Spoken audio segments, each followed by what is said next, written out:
just thinking.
Viper pilot only flies 3 Vipers. The one he trains in, the one he escapes from, the one he dies in.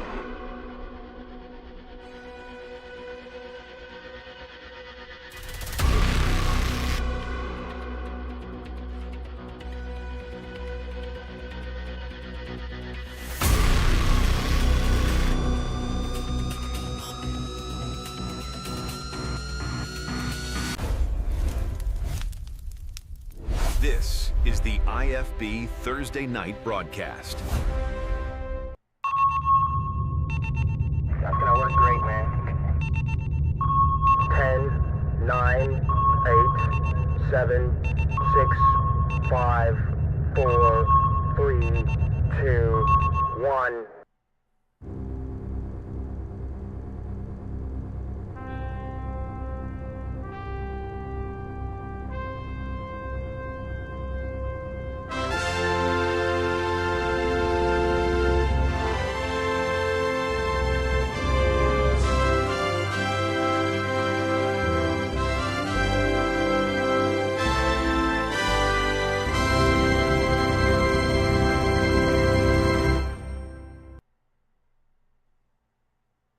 And hey, everybody, how's it going? Oh, you look dapper. That's right. Nice hat. It's flat bill style. It's one of the very first flat bills I got. Yeah, nice one. Well, Just welcome this to way, I think. season There you go. 6. Yes, you That's do right. that. That's right. Welcome to season 6 of IFB Yo, Interfleet 6. Broadcasting. That's it. Our award-winning pop culture, sci-fi, news, and entertainment channel. I'm New York Pete, your co-host, and my best buddy is Chris, the Tipsy Toaster. Yellow. We bring you our unique take from growing up watching and reading all those great 70s, 80s, and 90s TV movies and cartoons, comic books, novels, and of course visiting conventions. And we are big Battlestar Galactica fans. And there you have it, guys. Welcome to IFB, everybody. I see there's a lot of the regulars are up, but before we do that, let's toast. Sure. I'm drinking water tonight. You drinking water too? Little H2O. Bet mine's got more kick to it than yours does. Oh, I bet it does. I bet it does. Little Well, vodka, gin, and tonic. good. Put it all in there. It's all in there. Let it And roll. of course, I have a backup for my other in the IFB glass. Oh, that's the good one. Yes, that's the real deal. That's the real deal. Anyways, thank you everybody for coming. We really appreciate it. We'll recognize most of you here in a minute. Yep. I am operating on two doses of a very sleepy medicine. So it'll be going to be an interesting night tonight. Oh, I'm it is. mixing It's my gonna be drugs great. with the alcohol, which makes Oh, it much wow. more fun. You'll Drugs be and loopy in alcohol. about a minute. But anyways, thanks for showing Oh, up. God. If I fall asleep on the microphone, you'll hear a Boom. thump. But anyways, thanks for showing up, everybody. We appreciate it. And it's important that we recognize the fans. I mean, the people behind this thing. And we're coming up on the 50th anniversary, and we were texting with Jack today, and he reminded me that the 25th anniversary is also coming up at the same time. So it's the 25th of Battlestar Galactica and the 50th of OG Battlestar Galactica. That's right. The old Galactica. Old Galactica. That's right. That's kind of cool. We're still looking for, just so you know, there is a Facebook post or Facebook group for 50th anniversary. It's just started up. We're trying to get everybody together. We're trying to make this a front for everybody comes in at one shot. We'll talk more about it another time. But just keep your eyes out for that. If you get a chance, Google or Facebook, look for the Battlestar 50th anniversary group. So, anyways, thanks for coming. Thank you, Pete, for flying in. I want to tell the joke. I just flew in from London, and boy, are my arms tired. Yes, this is true. This is true. Yep. So Pete just came back from last week. We had Mediocre Model, who was amazing once again. Yes, thank you for. And of course, we had all the fans out there too. So, anyways, it's important that we recognize you guys because it's the fans that really do feel the That's food. right. So here's to you. So here's to you guys. Yes. So last week was a great show. I watched some of that while I was over in London. Did you watch us? I did, but it wasn't live. I didn't get a chance to watch it. No, I watched it in the morning when I got up. Most of you know that I went out to Oxford and I did a week-long program. I didn't know Oxford was in Birmingham, Alabama. No. That was after, right? So the Oxford, University of Oxford, Oxford Lifelong Learning, Oxford Experience. And so I was there, and the class I took was phenomenal, right? It was In Search of Time and the Fourth Dimension, and it was fantastic. Had a really good time with it. Met a bunch of incredible people that were also there, and we will have a couple of them. So Darren Fleming, Mindset Mastery, he will be a guest on IFB, and he'll talk about how to getting into that mindset that you need so that you can control whatever it may be, whether you want to focus on writing or I'm definitely into that because I read a book by Lanny Basham that's kind of the same way, Power of Positive Thought. Yes, this is pretty good. I've told you, I think, the story with the basketball players. I don't know, did you? So all right, everybody. I'm sorry, we're going to go off on this weird rant because he started it. My fault. He started it. Let him know. Yes, that's right. So I'm really big onto. I was coaching kids how to shoot guns. 4-H program for competition guns. I was a coach. I was a USAA coach, so it makes me like a one step below an Olympic coach for pistol. And anyways, we read a book from Lanny Basham, who's a gold medal winner for air rifle. Or for rifle, sorry, 3-position rifle. And he constantly talks about the power of positive thought in regards to this. Yep. And it's so important that you do that. Somebody always asks me, how are you doing? And I always answer back, usually, outstanding. Because I feel great. I mean, even if I was feeling bad, the mindset is I want to feel great. Other things that they kind of put in here. So the real one was, the real test that really got me was they did a basketball test for visualization. And the visualization was they took 3 groups. They all shot baskets, free throws. And they had one group, so they got them all equal out. They equaled them all out, and they separated them, and they said, okay, this group, for an hour a week every day, or an hour a day every week, you're going to practice shooting free throws. This other group, you're not going to do anything.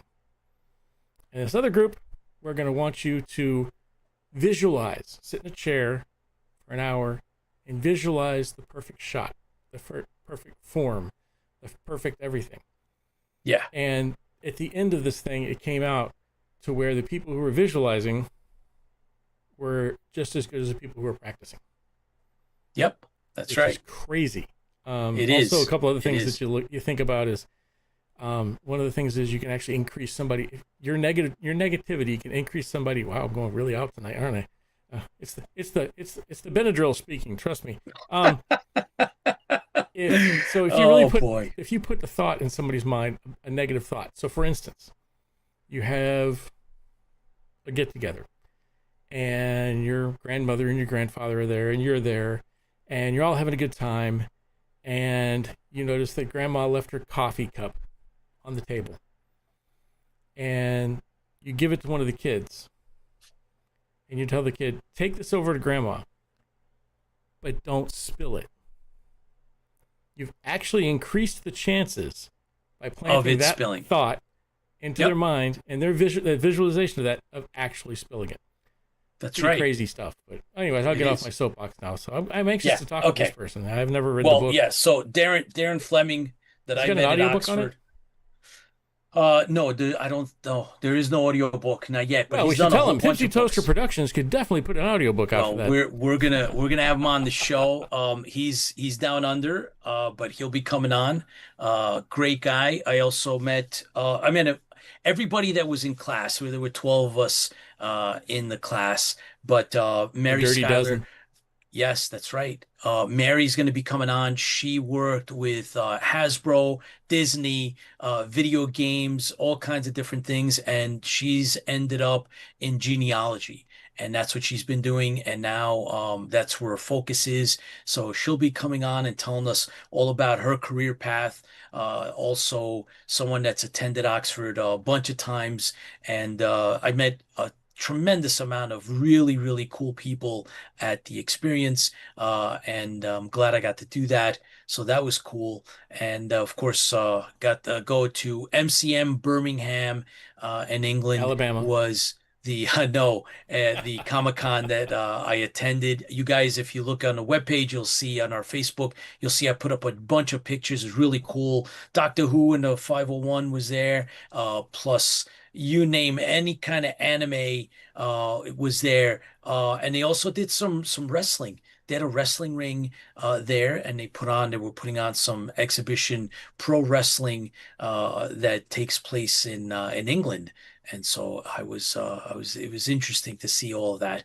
So yeah, so I covered that, and then London for last few days, and went to some museums, saw some stuff, and all good, guys, all good. So I'm glad to be back. Yeah, there you go. Of course, I only got one Battlestar comment. I was representing Battlestar Galactica, but that's okay. I mean, it is what it is.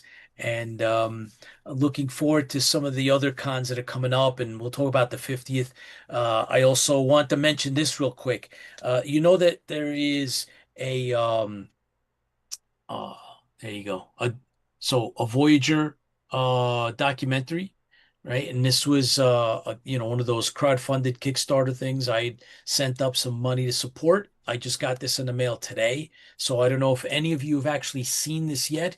Put up a comment or two. I will be opening this up and watching it probably over this weekend, and I'll talk about it on our next show. Right? This is the exclusive 3-disc backer edition. So it's probably got some extra stuff looking back at Star Trek Voyager. So that's something, big Star Trek fan, everybody knows that. So I figured, hey, why not? Besides that, I guess also in the future, oh yeah, I did find some Battlestar Galactica comic books. Of course, they were very expensive being in England and at that con. I'll be talking about, my some of the things I picked up on at the course that I did in at Oxford, the whole, time thing, right? So in search of time, and some of the things that I learned, I picked up some really interesting tidbits. So that being said, I'm glad that all you guys are on. I see a lot of the regulars are on. Oh, and by the way, I just want to get your. I will, but I also want to quickly thank everybody that has been watching us in reruns. I mean, we're talking tens of thousands of views. Some of our posts are really, yeah, some of our posts are getting, upwards of almost 70,000 views, which is mind-blowing. So thank you, everybody. Yeah, thanks for tuning in to IFB. Really appreciate you around the world. So I'm gonna do this, and our guest is in the green room, but and he has a connection to this, but this is part of what we do. So I am going to use my Magic Mirror Viper helmet, and I'm going to We need see. a name for that, everybody. We have to find a Yeah, new we name got to for come that. up with it. Yeah. But this goes back to back in the day, right? And so now I am going to see who's watching live. Just real quick, Lola's up there. I see. Thank you for tuning in, and Erica and Chuck, Chris Laskowski from Down Under, and let me see, Mediocre Modeler. Thank you again for sitting in for me, and Roy Ivy and Paul, of course, Commander Kane, George Giacomis in the house. Who else do I see real quick? Sean Shallow from Battlestar Bulletin Board. Thank you. Daniela Rivera. And there's a bunch of you that are watching on, I guess it's YouTube. And I think we're up on, well, at least one other platform out there. Thank you so much for tuning in. We have a really cool guest. Brimstone is with us, and I will reminisce with Brimstone because we have a connection that goes back many, many moons, and he's been doing so many things. It's just head spinning, all of the Have stuff you that he's seen some of involved the in. food stuff he's been doing? Man, he does a little bit of everything. I'm It's all for the just food thing. I was like, whoa. bananas. So, for those that are not completely familiar, I will try to familiarize you with a friend of mine, a friend of mine called Brimstone. Successful, rewarding career spanning well over 4 decades, participating in numerous entertainment fields, boasting a list of titles including professional wrestling, radio host, professional podcaster, actor, voice actor, author, musician, philanthropist, food critic, horror model, and comic book animated children's book video game hero. He's been called a Renaissance man by many, but more accurately described as a well seasoned entertainer, celebrity personality, and serial entertainment entrepreneur. I had the distinct honor of meeting Brimstone back. Oh, man, it's 20 years ago, just about 21 years ago, when I was doing radio, local radio in New York City at a convention, and Brimstone would support the show. It was a hard rock heavy metal show, and he would come on. We'd call him up, or he'd call in, and it was really, really cool to have that linkage that goes back just, I mean, think about it, 20 years. And then we've reconnected at the Minicon. So thanks to Chris Fian, we've reconnected and finally been able to get him time down, get him on, and he's with us here. So Chris, if you're ready, let's bring on Brimstone. Brimstone, welcome to IFB. Hey, what's going on, everybody? Can you hear me? Oh, We yeah. sure can. Okay, very good, very good. How's everything going out there? It's going, man. It's just, you know how what it's like. You start, you're busy, distractions, things are going, you're, on the run. You're always on the run, just like you. You're always doing stuff. Now, from the time I first met and we first had that connection over heavy metal and hard rock, you have been nonstop. You've been like 100 miles an hour doing everything. And wrestling is just one small part of your history. What have you been up to now? Like what's the hot thing on your plate now? I mean, I'm always doing a lot of different things. I don't want to be a jack. I want to be a jack of all trades rather than a master of anything.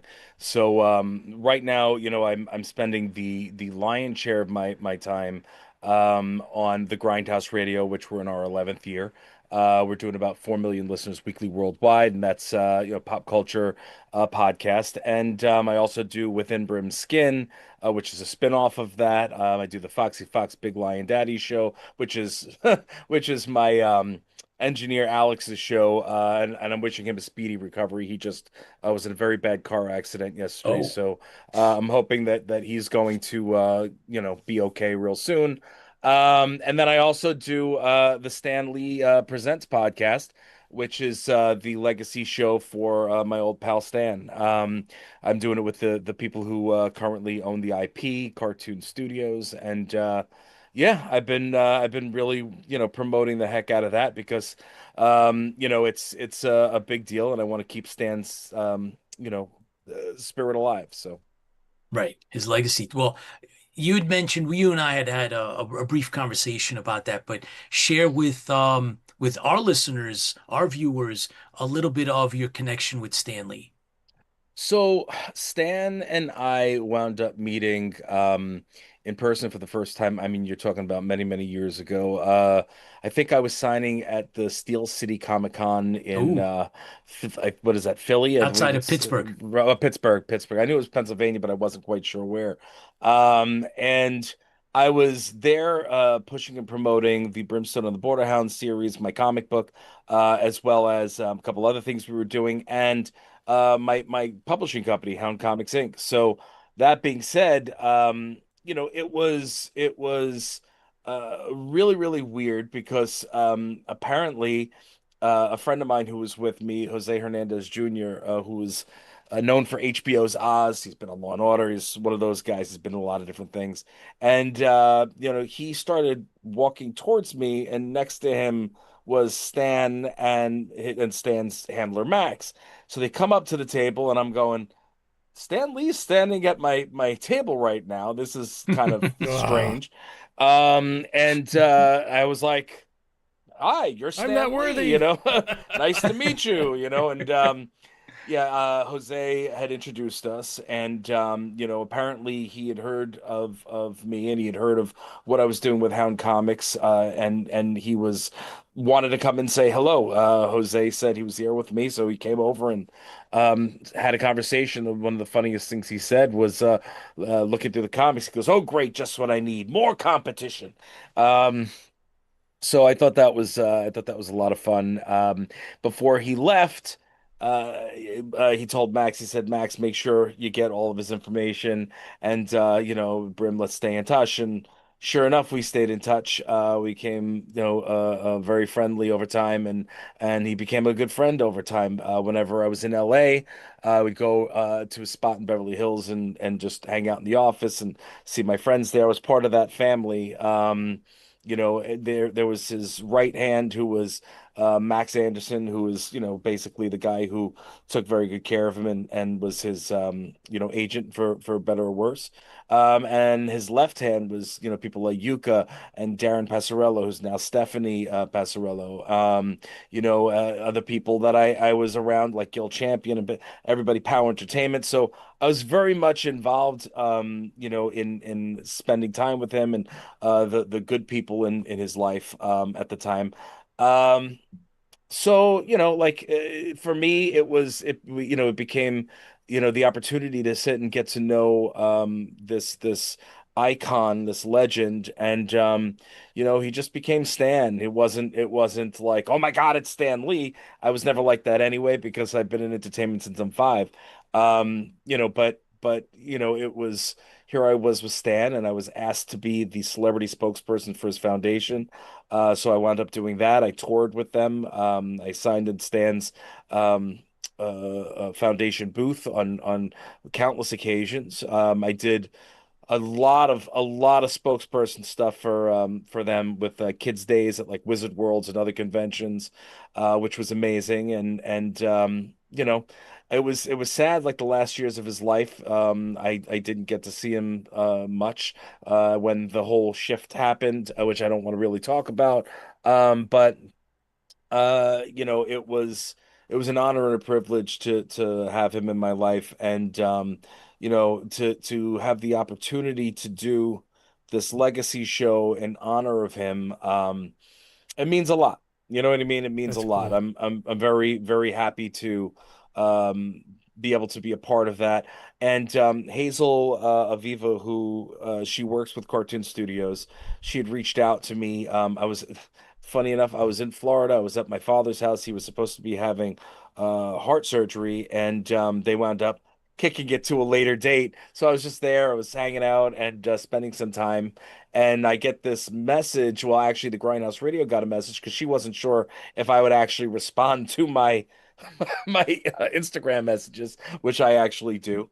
And she had asked me, well, what would you think about doing this podcast? And I was like, well, if it's between me and somebody else, I'd rather it be me because I know it'll be done right. And I put together the team, which is aside from Hazel and I, it's my cast from the Grindhouse Radio, Tom Greer and Kim Adragna, and Dana Pereira, who was my co-host for the Dirty Little Secrets Club. And then Alex, of course, Alex DePonte, who's my engineer and my partner for the other shows. He is the engineer on the show. So yeah, that's how I put that together, and here we are. We're 4 episodes in as of Wednesday. This current episode, I have my brother Charles Martinet on, the voice of Mario and Luigi. He came on to have a conversation. So yeah, if you want to check it out, you can go on anything, anywhere you get your podcasts, or you can also watch the video version. The video version is actually on the Stan Lee Presents official Stan Lee YouTube, so you can catch it there and you can see everything in real, in on video. So I'm really excited about that. It's been a pretty cool partnership. And we just got back from San Diego Comic-Con a couple of weeks ago. Ooh, Yeah, we did. We did. I mean, I sign there pretty much every year, not every year, but most years. And this year was the first year that I actually did a panel for San Diego Comic-Con, which is pretty awesome. I was very excited about that. So, yeah, I just did the panel. I did the panel there. Wow. I wanted to ask you about New York Comic Con. Have you done New York Comic Con? Yeah, I actually I have done New York Comic Con for many years. I used to sign in Celebrity Row there literally every year. The hands changed and I don't know what happened. And I haven't been there for quite some time. It's been a few years. It was like right before COVID or right after COVID. I can't remember. What it is all these shows kind of meld into each other. I was on the Wizard World tour for many years. Oh yeah. I did like a ton of different things. So again, it's what it is, man. That's life. You're running and you're trying to keep up with the Joneses, and you're kind of, just taking you where life takes you. You're going where life takes you. And, the fact that I do so many different things, I just happen to have the opportunity to be in more places and connect with more people. Well, it's just great. So the reason that I wanted to kind of steer you over to the conventions was I wanted you to give us your own take on the differences between, San Diego Comic-Con and New York Comic-Con, your perspective. Well, San Diego Comic-Con's the big daddy. That's the grandpappy of them all. You can't fathom. If you have never been there, you can watch videos, you can read articles, you can see pictures, and you just don't understand how San Diego Comic-Con basically takes over the entire city of San Diego. I mean, it's not just the convention center, it's the con, the every hotel, every street. There's everywhere you look, it's part of SDCC.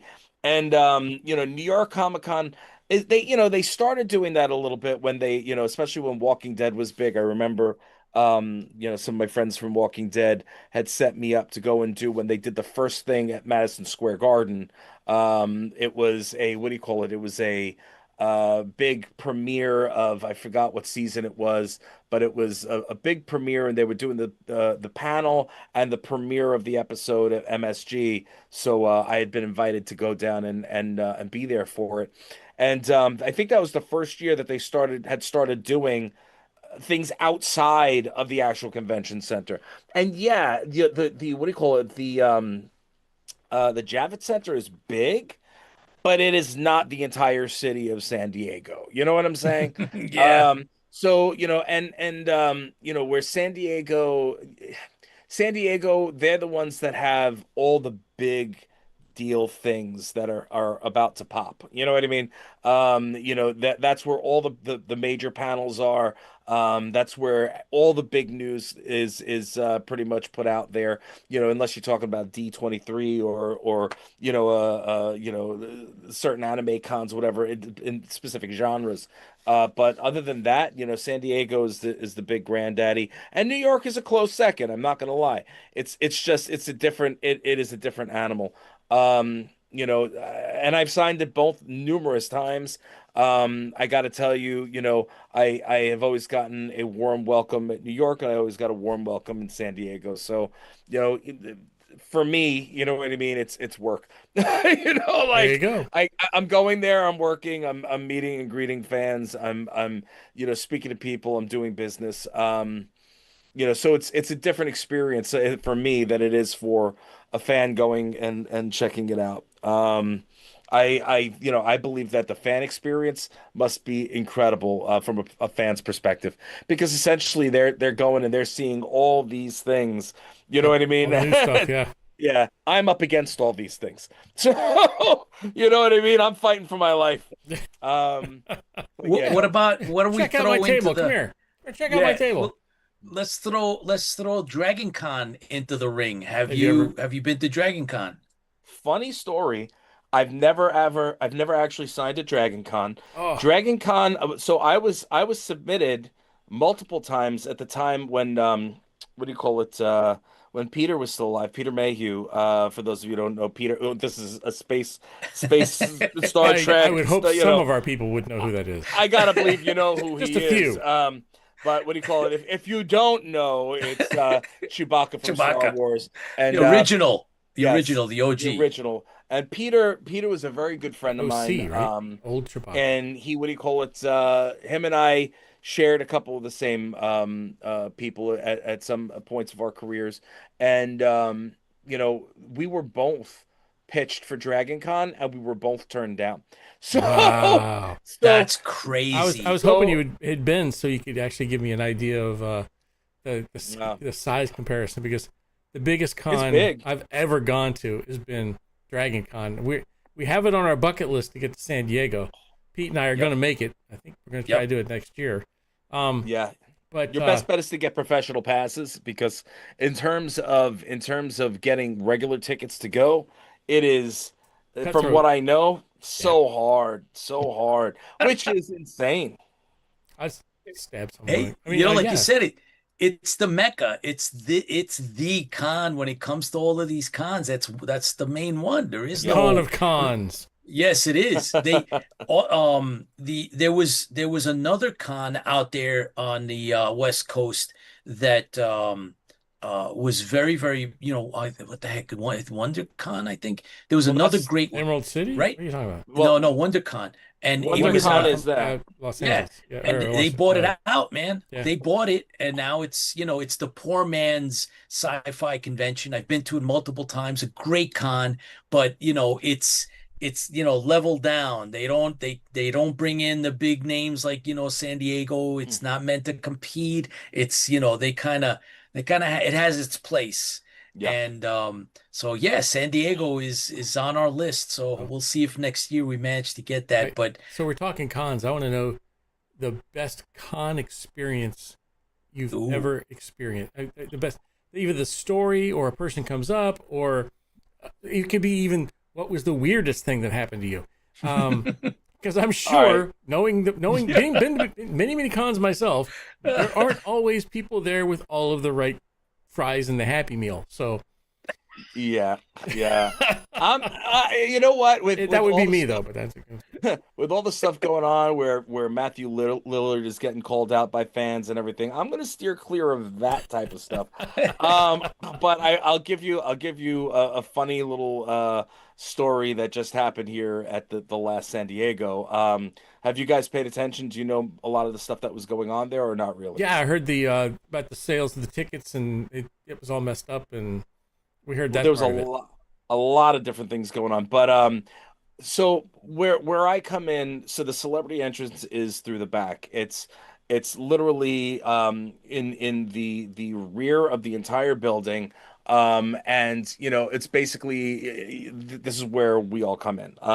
So you're getting everybody from anybody that has the ability to come in through the back to come in through the back. Let's just say it like that. And I was on my way out because I was done signing for the day. And as I was downstairs, I was speaking to my friend who runs. I know her for many years now. She takes very good care of me, and I always make sure to bring to her and her team and the security their donuts and their coffee because I think that they work so hard, and I want to make sure that they're taken care of throughout the day. The people that meet and greet us and bring us and escort us throughout the building.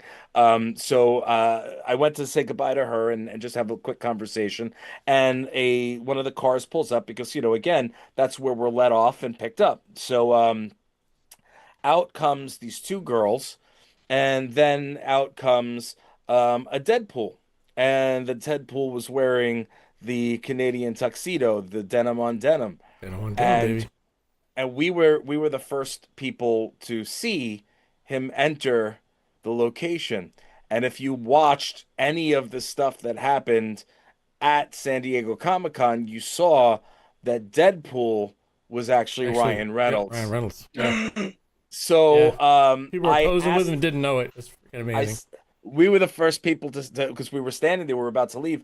We were the first person people to see him, and I said to my contact, I said, "That's Ryan Reynolds, isn't it?" And she's like, "No," she had no clue. They told her that it was somebody cosplaying for Marvel to go stand and take pictures with people in the Marvel booth. So she's like, Wow. "Okay, that's fine." And she knows everything. So I'm like, and she would have told me. She would have said, absolutely. But yeah, no, she's like, no. So I go, all right. And then I turned to everybody, and my wife was there, and I said, "That's Ryan Reynolds." She's like, "Yeah, imagine that." I was like, "No, no, that's Ryan Reynolds. I can tell you." And I didn't say, "Hey, can we take a group shot?" You know what I mean? Because again, it was probably him, but I didn't feel right doing it.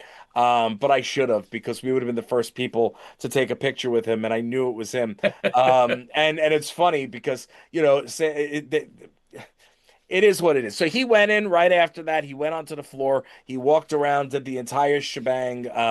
Took pictures with everybody, then showed up, and then everybody realized that it was him. And then he left. So before he left, my contact apparently wound up. She still didn't know it was him because she's not that type of a person. So, so she's like, I think somebody in the back was like, "I think you want to take a picture with him," and she's like, "Oh, okay." So she took the picture and she sent it to her kids, and the kids were like, "Do you know who you just took a picture with?"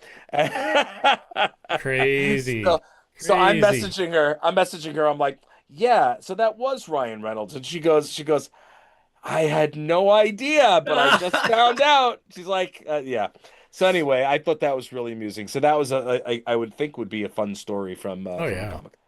Oh, absolutely. That's great. Wow. All Yeah. right. So you get around, you're always up to something, you're always working. Tell me, let me bring you back. Let's go back into your past a little bit and tell me a little bit or tell everybody that's watching and listening, tell us a little bit about your wrestling background. I mean, I uh I did a lot of stuff in entertainment before wrestling. Funny because I saw you were doing the magic mirror when I was in the green room. Uh, so I did. I when I was just a kid, I did Romper Room and I did Sesame Street as a child actor, and Way cool. yeah, so I did all that. And then years went by and then I became a drummer and I was a musician. I was a touring drummer and I got sick of being in a five-way marriage and I gave up playing and I wound up going into professional wrestling. I it was kind of like a mistake too, to be honest. I was working at the time for the Village Voice, but the Village Voice is Long Island Voice. So it was the sister company of the Village Voice, which was the like pet project of at the time Mr. Stern, because it was Stern Publishing at the time. His daughter Andrea, it was her pet project. So I wound up working, there because I was also salesperson. You got to be a business person first and entertainer second, always. Otherwise, you get screwed left, right, and sideways. Even if you are a business person, you get screwed left, right, and sideways. But like at the end of the day, at least I have a general knowledge, more so than other people. But that being said, I was working there, and they knew that I was a jack of all trades, and I had been published before as a photographer, even though I was not like a super photographer. But they were shorthanded on photographers and people in general, and they asked me if I would do them a favor. They said, "Hey, Billy Jensen. So if you look him up, he is actually a really, really big player now in like what is it? He does like all the detective type stuff. So if you look up Billy Jensen, he was a big sports guy then. Now he's doing like the whodunit type of thing, and he's helping people, helping the police solve murders and so forth. So, but Billy was going to do this wrestling thing down the road, and they asked if I would go and take pictures. I was like, sure, why not? They knew I liked wrestling. I was like, all right, no problem. So I wound up going with him, and did change my life. I was there, and I wound up meeting a ton of people that became good friends of mine later on in my career. And one of the people was Iron Sheik, and when Ah, I was yeah. yeah God, I when I remember was Yarn Sheik. yeah, when I was dealing with Shiki, he was trying to what we call in wrestling. He was trying to work me at first. He goes, you look like you could be wrestler. I train you to be wrestler, and and I'm like, okay. And his what do you call it? His snapshot Eric Sims is what we call him. He's basically an agent to a lot of the boys, the older guys, and he does takes pictures of them, so he has their snapshots. Anyway, that being said, Eric then tries to work me, and because that's I mean the wrestling industry, it's very carny, so they were like, oh, he was like, oh yeah, you could fly Shiki here, and he could train here, blah blah blah blah blah, and it would be this much, and you could go to Georgia and you could train with him there, blah blah blah, blah, and it'd be this much. I'm like, whoa whoa whoa whoa, hold on a minute. I said, this is like calm down. And Brett the Hitman Hart, if you're familiar with wrestling, he's another Sure. legend. Brett had been there and he was getting ready to leave, and they all knew that I was there with the publication. They knew I wasn't there as a fan, so he had overheard the conversation. He calls me over, and I excused myself from Shiki, and I went over to Brett, and he's like, "Hey, look, I hear the conversation. If you're really interested in getting into the business, here's my email address, and if there's any questions you might have." Please feel free to give me a call, send me a message, and I'll see if I can help you out, which was incredible. And I never thought in a million years that he gave me the real email address. And maybe a few months later, I was in, must have been like a Barnes and Noble or something. I was looking through a wrestling magazine, and I saw there was an ad for a new school called the Doghouse, the Long Island Wrestling Federation, which actually was the birthplace of a lot of us that came out of there, that have name value nowadays.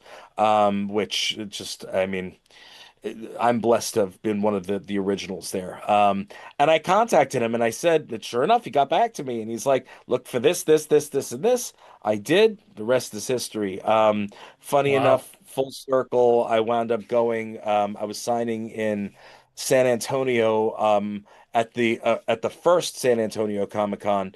And Brett was actually there, and I was with some of the boys, and I pulled him to the side and I said, "Listen, I'm sure you don't remember me because we haven't spoken since it happened, but I wanted to thank you for my career because had it not been for you giving me that advice, and I would probably have never pursued it, and maybe I would have continued back in music. Maybe I would, who knows? But I wound up. That's where Brimstone came from, professional wrestling. So he gave me my name, in the business, in my opinion, as a solo artist, I guess you'd say. And that's that, man. Then I wrestled for every acronym known to man at one point or another. And E-I-E-I-O. pretty much. I if you want to know more about all that stuff, you'll have to pick up my autobiography, which has been written, and now I'm just waiting for the publishing. So Oh, do you have a Ah, date? not yet, not yet. you Right have now a, you it's have a in picture of the the front after. cover? I do, but I don't have it. Where would I send it to Just you can text it to me. you? If I don't have it on my phone. I have it on my computer though. Ah, Yeah, it's all right. It's a really it's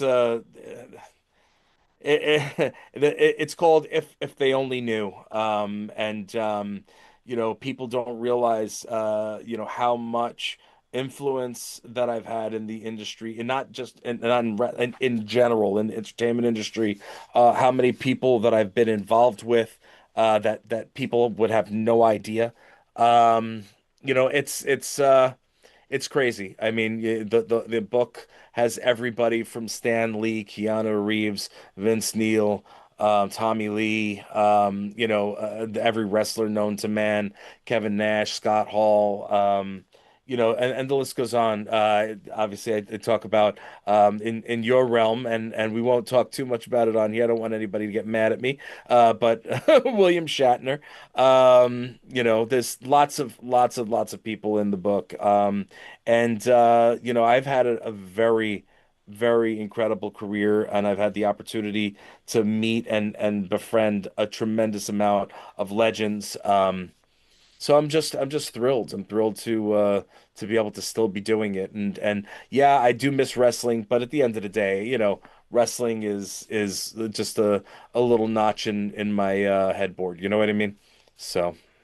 I think it's cool. Number one, number two, as a wrestling fan, which we've briefly talked about between us in the past, the fact that you've also held titles, so it's not just a passing thing. You took it serious when you did, and you still do. But Mhm.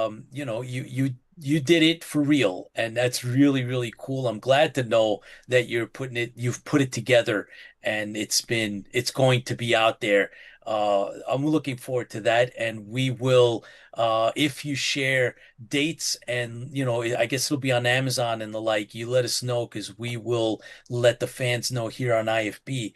I wanted to ask you about your film and TV background because I know you've dabbled in that as well. Oh yeah. Well, I mean, I've done a lot. In terms of oh, I mean, TV. I mean, the list goes on. I just sent you on Facebook Messenger. I sent you the book cover, by the way. all right, Oh, I'll get It's it. cool. it's temporary. I don't know if it's going to change at all. Depends on the publisher, but that's as is right now. In terms of television, like I said, I started on TV. I was at 5 years old, and I did Sesame Street and Romper Room. I did a whole bunch of things when I was younger, like the Ricky Lake Show and BET, and MTV, and stuff like that. WWE when it was still WWF. I did, but in more recent years, I've done Billions on Showtime. I've done And Just Like That, which is Sex in the City on HBO. Um, it's I'm blessed to be getting the opportunities that I'm getting. It's the biggest issue I have is that sometimes I'm too recognizable for the roles that they're looking for me for. So the casting people love me, thank God, knock on wood. My agents tell me all the time that like casting loves you. You're getting called by the same people over and over and over again. But the problem is sometimes they just want a Joe anybody, and I'm not a Joe anybody, So, um, it is what it is, But I've been getting a lot of good opportunities. I have a show called what is it? I'm sorry. Love Sucks, which is a what do you call it, is in production right now, or pre-production, I should say. And that's with a gentleman named Josh Disney. So yes, it is somebody who is part of the Disney family, and we are working on this as well as other projects together. But that one specifically, we were promoting at the last Emmy Awards. So if anybody pays attention, they saw myself on the red carpet with my gal pal Mallory and Lamb Chop. So Ah, cool. yeah, that's so Lammy and I were all over that with Mal and Tyler Bunch from the Muppets and from Sesame Street, and it's there's a lot of really cool things going on with that. If you know the show Bear in the Big Blue House, Oh, heck yeah. uh, so Bear Noel is actually directing the show. Ah, Yeah, so it's a really cool vibe. It's half human, half puppets. So it's a very interesting thing, and it's something that I'm really excited about because I've always done really well with go back and forth with puppets. I mean, and that's where I came from. The first thing I ever did was Sesame Street. So yeah, working with puppets is would be great. And I do have my feelers out because I know the question usually comes up. Is there any chance of me doing something back on Sesame Street? I do have the feelers out. Noel actually does direct Sesame Street, and Tyler Bunch and other friends of mine are also there. They're very well aware that I want to come and do something, whether it's on the show or with them on social media. So we'll see what happens with that. They have to wait. The way they work it is they have to wait until something aligns with the person they're looking to do it with. So, we'll see what happens. I'm hoping that that does happen and happens soon. And I even have my little mug, my Oscar mug. ah. So have a rotten day. And Carol Spinney, who's he was Big Bird and he was Oscar. And Carol, I had the honor and privilege to reunite with him at what do you call it? Oh my God, it was Philly Comic Con, the Great Philadelphia Comic Con, and before he had passed, and we were able to stay in touch years after we filmed with each other on Sesame. So that was amazing. That was another cool convention moment where the promoter kept it a secret because I'd known the promoter for a while, and he's like, I have something special lined up for you," and I wound up doing a PBS panel with Carol Spinney, Big Bird, and what is it, Speedy Delivery from Oh, Oh yeah. yeah. from Mr. Um, Rogers' Neighborhood. Rogers Neighborhood. So that was Um, fun. We had a good okay. time. Wow. Uh, Man, oh man, that's awesome. something McFarley, right?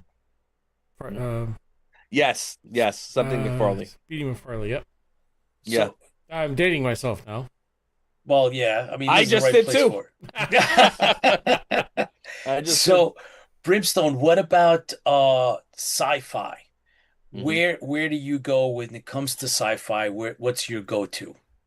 So, I nowadays like Guardians of the Galaxy, that's my sci-fi. But I'm sorry guys, I'm more of a Star Wars guy. But I've done a lot of stuff with Star Wars, the 501st, and That's cool. Yeah. they're Yeah. just they're good people. Yes, they are. Yeah. I've especially when Peter was alive, I did a lot of stuff with him there. Other friends of mine, I'm very, very close with a lot of Star Wars people. So, I wound up becoming very, very tight with a lot of the 501st. Matter of fact, another fun story at New York Comic Con. I was I was signing, and after I was done signing in the celebrity area downstairs, the 501st sent about 20 or more stormtroopers to escort me over to the red carpet for photos. So they escorted me through the entire building. Which was pretty cool. And I wound up doing that with them. So yeah, like very very cool, very very cool. Like David Prowse, I was very friendly with for a long time until he passed. What do you call it? Daniel Logan is like my little brother, young Boba Fett. And the list goes on. Ray Park, Darth Maul. Um, Really, really cool stuff. But that's not to say I wasn't close with people in Star Trek side either. Nichelle Nichols was one of my very dear friends. It's funny if you want to hear a quick story there. Um, so Nichelle was she was a little devious, that woman. We had met in Allentown for the first time, and she was such a sweetheart, and she wanted the little Brimstone plush dolls I had, so I gave her the little Brimstone plush doll.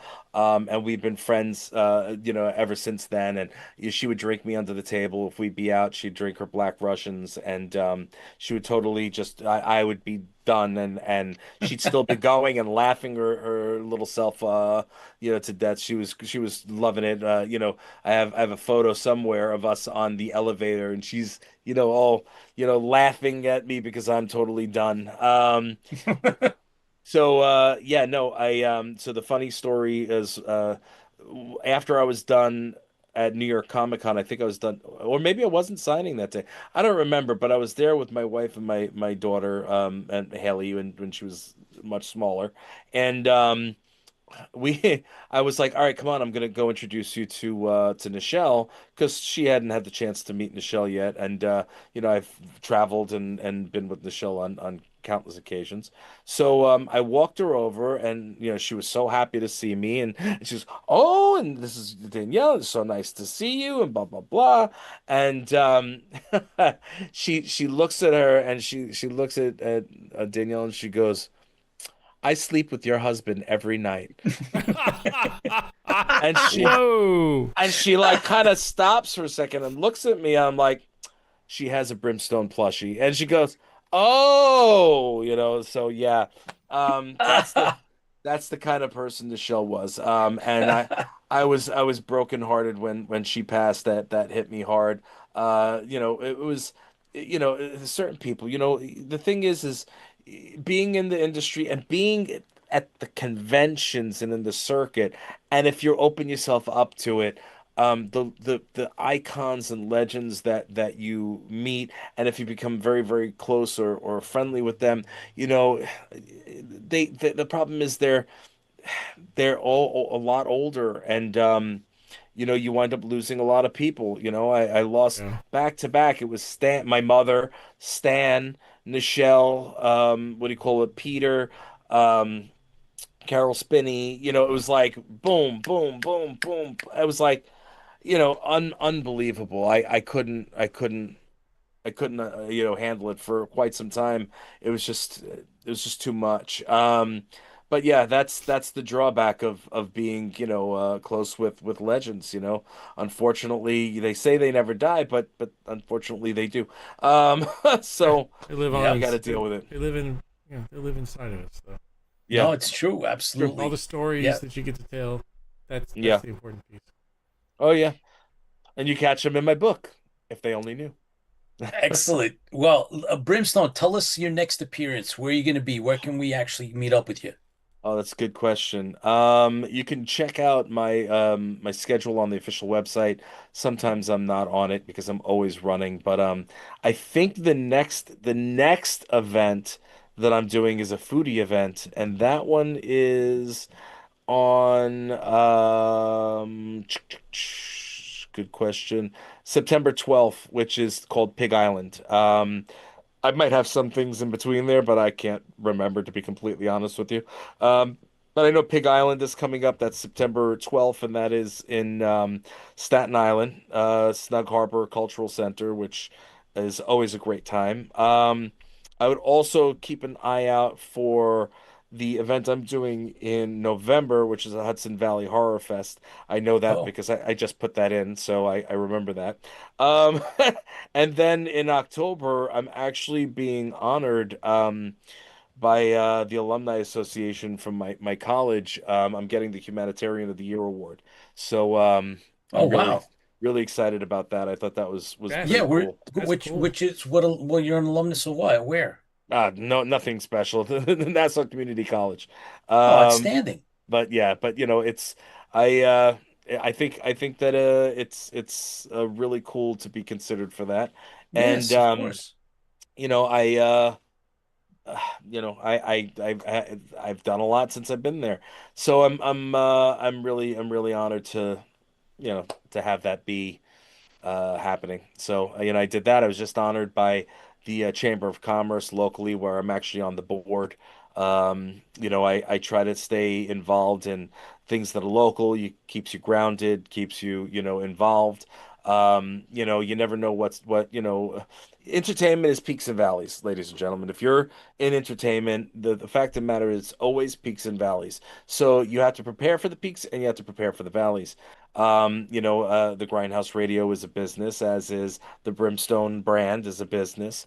And you need to stay in tune with what's going on and what's happening. And I like to make sure that local is always taken care of, which is why you see me every year at the Sci-Fi Minicon as long as I can be there, schedule permitting, I'm there because I feel that it's one, good to give back, and two, again, I don't find myself to be more important than anybody else. Yeah, I get to do great things.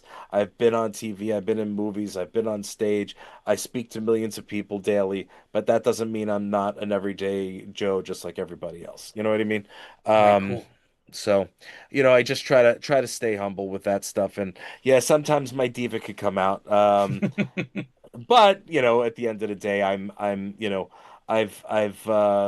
done a lot of good, I'd like to think, in the world, and put a lot of good things out there. So I think I deserve a diva moment every once in a while.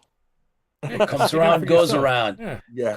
Yeah, Karma, big deal. It's a to do, man. it You're is. putting out the good, and the good comes around. So that's really cool. Well, look, Brimstone, we are here, and we will support. We'd like to have you back if there's anything, on the horizon, particularly your book. It would be great if you can squeeze us in there, give us a heads up, let us know, and we'll talk more about the book and more about your background. And it's fun to have these type of conversations. And like I said, I cherish the fact that we connected so many years ago, and you've been a gentleman about it.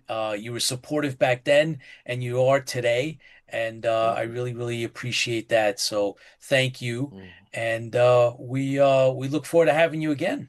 Oh, I appreciate it, man. This happened so quick. I thought we were going for another hour. I was about to say, Pete, are you cutting him off? Come on, Pete. No, we can. It's up to you. I mean, I wanted to ask look. him. So, he's a I'm pop cul- here. you're All a right, pop let's culture go. guy. Let's go. You're a pop culture guy. So, we always ask the same question, and Pete did not ask it this time. Um, Favorite sci-fi and what particular episode and why?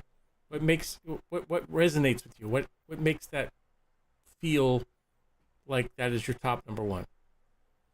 You're talking about in terms of so Favorite what's my favorite sci-fi? Yeah, it film? was film, book, movie. If you want to drum up different ones, that'd be great. But what inspires you to be, involved in pop culture? Because you've got your own podcast. You've got you're on these things. I know you've had meetings with Stan Lee. You're on the Stan Lee podcast.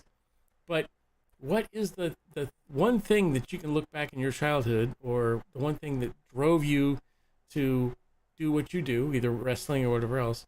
And we're going to talk sci-fi here. So, what's the best thing that triggered you to do what you want to do? Comic books. Ah, there's a first. I Comic don't think books. anybody's ever answered that question that way. Yeah. Which Comic ones? books. Funny enough, Star Wars. I might still have it somewhere, but unless it was destroyed in my mother's home. But Oh no. I had Star Wars number one, the original one.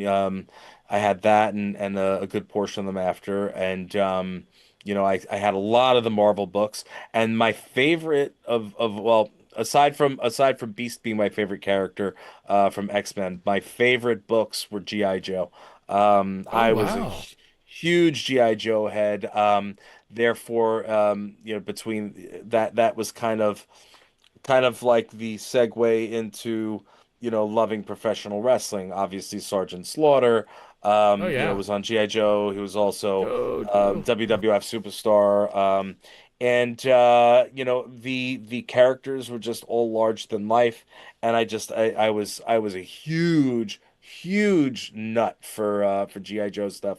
Um, yeah, I mean that's that's really what got me started. And I wanted to draw because I was huge into comics, and that was my first love. I wanted to actually be a comic book artist, Oh, and cool. that was my thing. And I was good. I wasn't bad. I was pretty good for a kid, and I wound up finding the drums and girls. So I Yeah, I we you know. we always called it the fumes, perfume, gas fumes, and Yeah. But so the drums became my major focus after that, and I just then I wanted to be a rock star.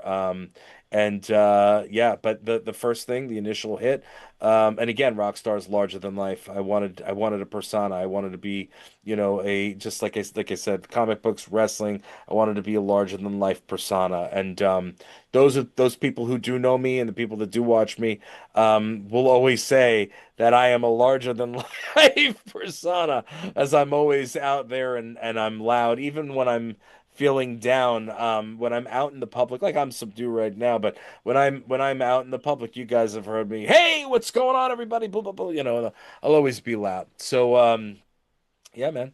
if Comics. so, another one we always ask is if you had the opportunity to act in any of the No, genres. let me put a spin on it, Okay, okay. Tipsy.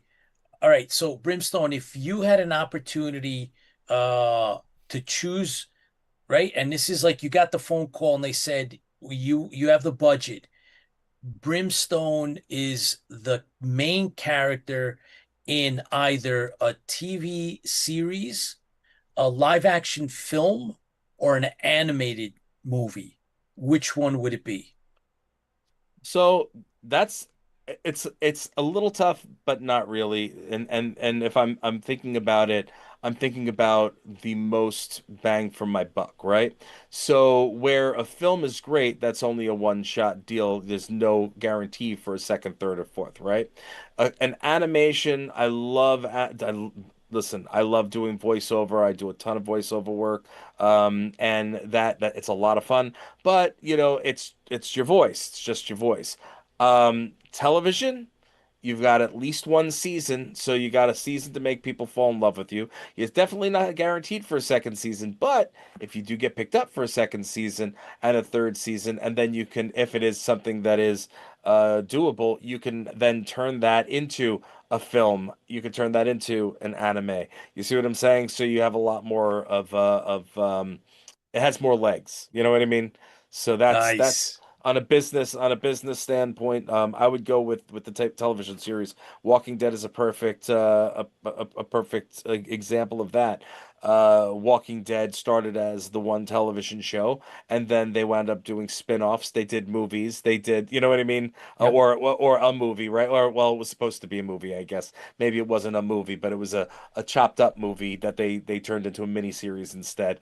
They did video games, you know what I mean, Yep. slightly Comic different than books. the comic books. So that's what I would do. That's where I'd go with that. Nice. Yeah. That's a good one. Would you put Brimstone in space? Would he be the Guardians of the Galaxy, Ooh. or would it be, time travel? Where do you see that going if you could? For what? For that series or for That for series, anything? yeah. If you're talking the series.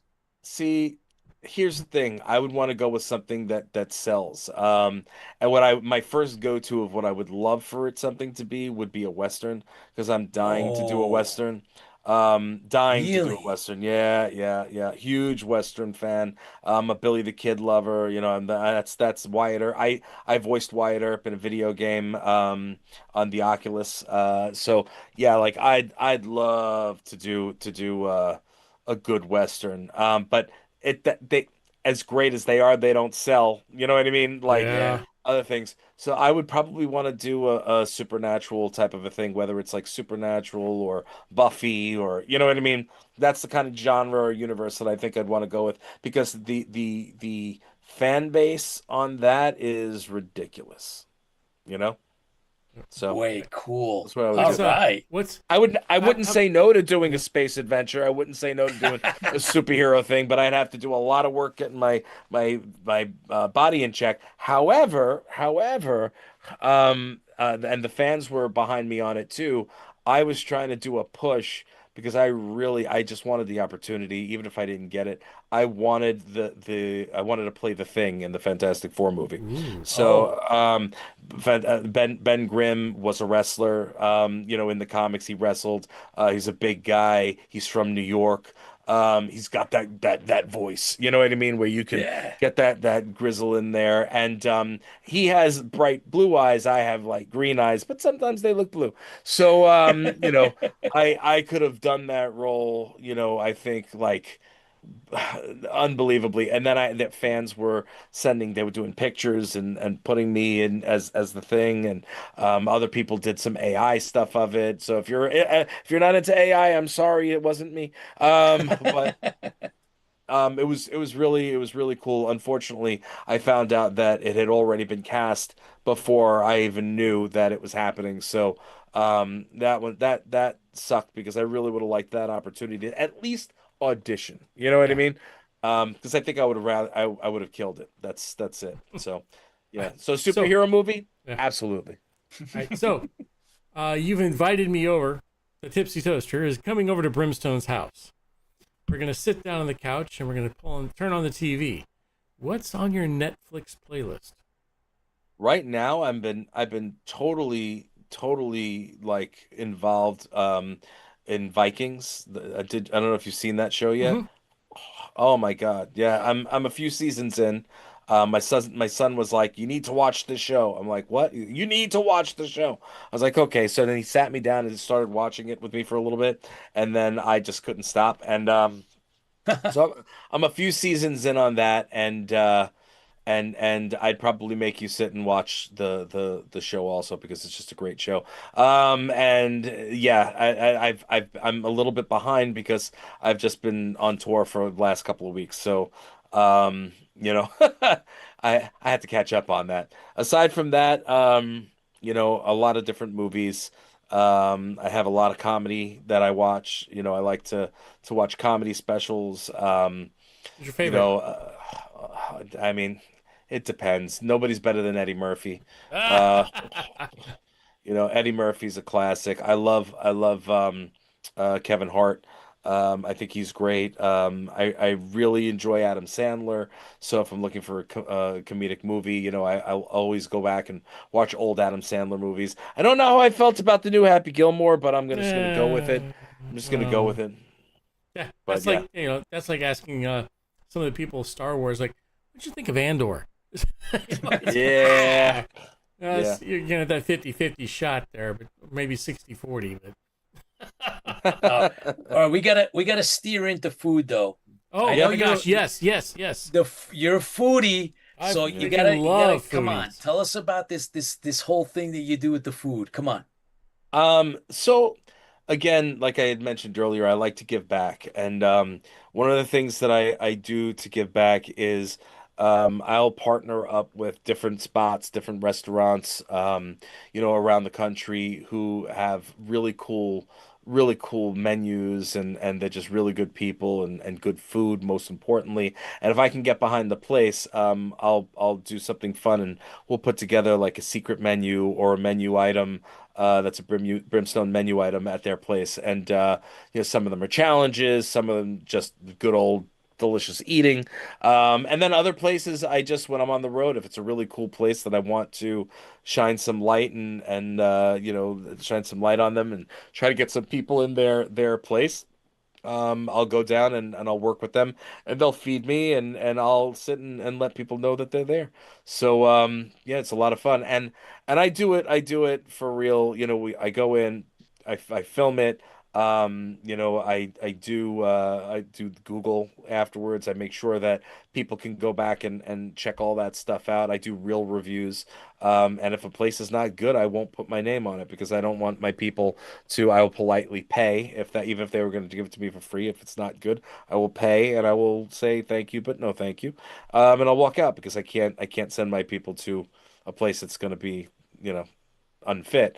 But mostly I think I've only had to do that once, maybe twice. One of them was a German restaurant that I went into in somewhere in Pennsylvania, and they were just awful people, and I walked Wow. out on. That's the only time I ever walked out, and that's because I had with me I had my crew with me at the time, some of my Hound Comics people. One of them was Ed, who was doing the character Luscious from the comic, from my comic, and he's a 6'2" guy, big with color in his hair. You might even know Ed. And what do you call it?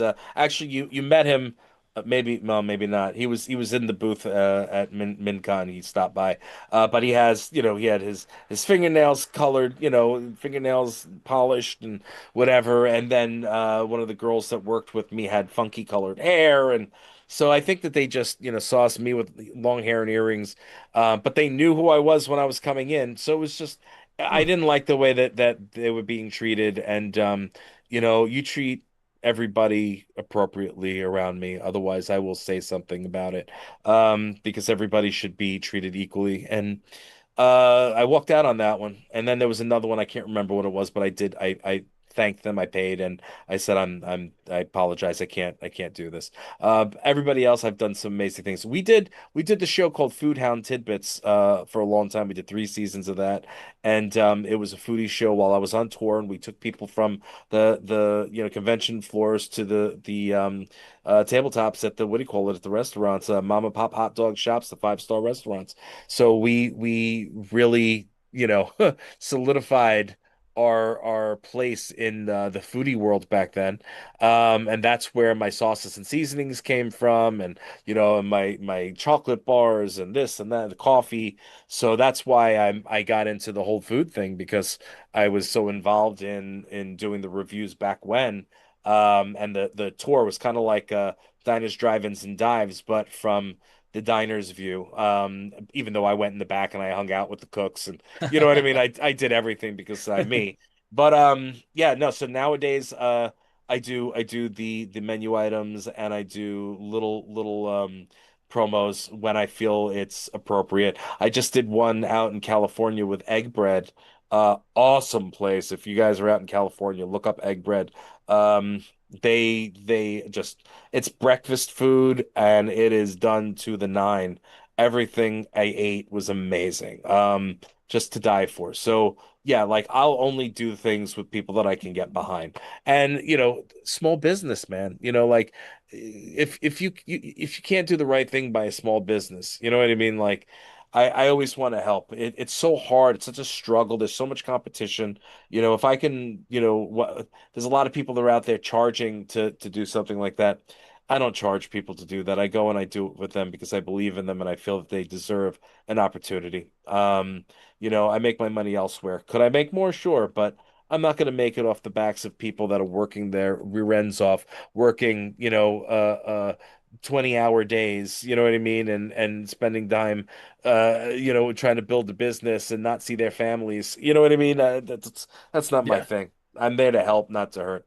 So I know I went on a tangent, but you asked. That's No, that's passion. that There's no tangent there. There's a that's passion. what that's what our show's about, Brimstone. It's Yeah. like bringing the real deal. We like to get into the deep conversations and talk about it. I did Yeah. want to ask you a little bit, jumping around a little bit. I know that at one time I am a card collector, a Mm. non, a non-sport or celebrity kind of card thing is my thing. And I know that you had done cards once upon a time, not too long ago. Do you still do that? Is that something in your wheelhouse, or have you moved beyond that? You talking about Brimstone cards? Yes, Yes. yes. So there was I have yes, there was a full deck that was made, was a 20 card deck, and yeah, that was out there for a hot minute. And I do still have a bunch of those decks that I purposely held on to in case I felt like re-releasing a couple of things or having them with me at events. But yeah, they're on like WrestlingTradingCards.com and all that, and they're logged in, they're official sets. And I was doing them before the other people were doing them. But on the flip side, I'm also in a ton of other card sets. They've done them at conventions. of me that are exclusives. I have a bunch of those. I did one with the Empire Saber Guild. They have me as a as one of the malls. What do you call it? Which was pretty cool, and that was done for charity. I did I do have my own my other trading cards, newer trading cards, but they're not like the informative cards, though these are signatures cards. So I have like limited edition signature cards where it has the photo and the signature, space for the signature on the back. So I have those. Yeah. So I do have new ones. I have some other ones that I'm going to be releasing soon. But it comes and goes. You know what I mean? So some people are really into them, some people are not. I wanted to do the packs again, the old school, Yeah. like the top, so that the Just Star don't include Wars. the old gum, please. Yeah, well, that's the fun part of it. That's why I wanted to do it, so they smell like the gum. Oh, You know what I lick the mean? card and Uh, taste it. There's a yeah. story there, Brimstone. There's a story why he doesn't want the gum in there. Oh no, why? Yes, because I challenged him. We opened up original Battlestar Galactica In cards. I have 1978. I have those. Yeah. Well, I got some, and I challenged Tipsy on one of the shows live on air to open up the pack and eat the gum, and he did. And Oh, I can describe the why? gum in a few Why would you? words. Go lick Why? a museum. Wow. But Wow. I I did would. look it up for safety's sake because, does gum kill you if it's this old? And they're like, no, no, no, it's just going to No. taste bad, right? I said, no, I can't taste that bad. But that stuff did not congeal. It was more of a dust when you chewed on it. And it was like I said, you want to know what a museum lick tastes like? You can lick a museum by eating that piece of gum. That's pretty But wild. it was wild. But Yeah. Pete's supposed to be getting some. I think Pete has some gum to I chew have. I have the Knight soon. Rider, You have the Knight Rider originally ones. sealed Knight Rider Yep, cards that time for I'm you gonna to open. chew I'm gonna those. open on air, and I'm gonna eat one of the gum sticks. So Ugh. that'll Good be luck. in sometime in the future. But Yeah, that sounds interesting. I used to have the Battlestar Galactica cards really, also back that's when. cool. Yeah. I know Noah Hathaway is a friend of mine. What do you call it? I know Really, he that's was, yeah, cool. Noah's a friend. I know he Cool. did Battlestar Galactica, right? He Absolutely. he did Yeah. the kid thing there. Never ending Look us up. story. Yeah, look us up. Yeah. Never ending story. Atreyu! That's Atreyu! right. That's right. Yes, yes, yes. As a matter of fact, he's going to be at an upcoming show. Ultracon, He right? just, No, yeah, somebody I think gave it's us a Ultracon. heads up that Yeah. he's going to be signing. I think it was Dave. Dave Who? gave us a Yeah. heads up. Who's So, the celebrity? I mean, you're a celebrity to begin with. We really enjoyed talking to you at Minicon, and it's just fantastic to be able to meet people like yourself who is so down to earth and giving back to the community. But who is somebody you haven't met yet that you would love to meet, Oh man. alive You, or past? you know what's really funny is that everybody that I've wanted to meet, I've actually met. I had originally years ago, I wanted to meet The Undertaker. I met The Taker. I wanted to meet Tommy Lee. I met Tommy Lee, which was a whole story, but that's in my book. I Buy the oh book. my God. Buy the book. Yeah. I wanted to meet Keanu Reeves. Oh, I'm he seems like friends a with really Keanu nice Reeves. guy. Yeah. He's one of the coolest dudes on the planet. One of the nicest, really one of the nicest guys on the planet. I can't say enough nice things about Keanu. He is amazing.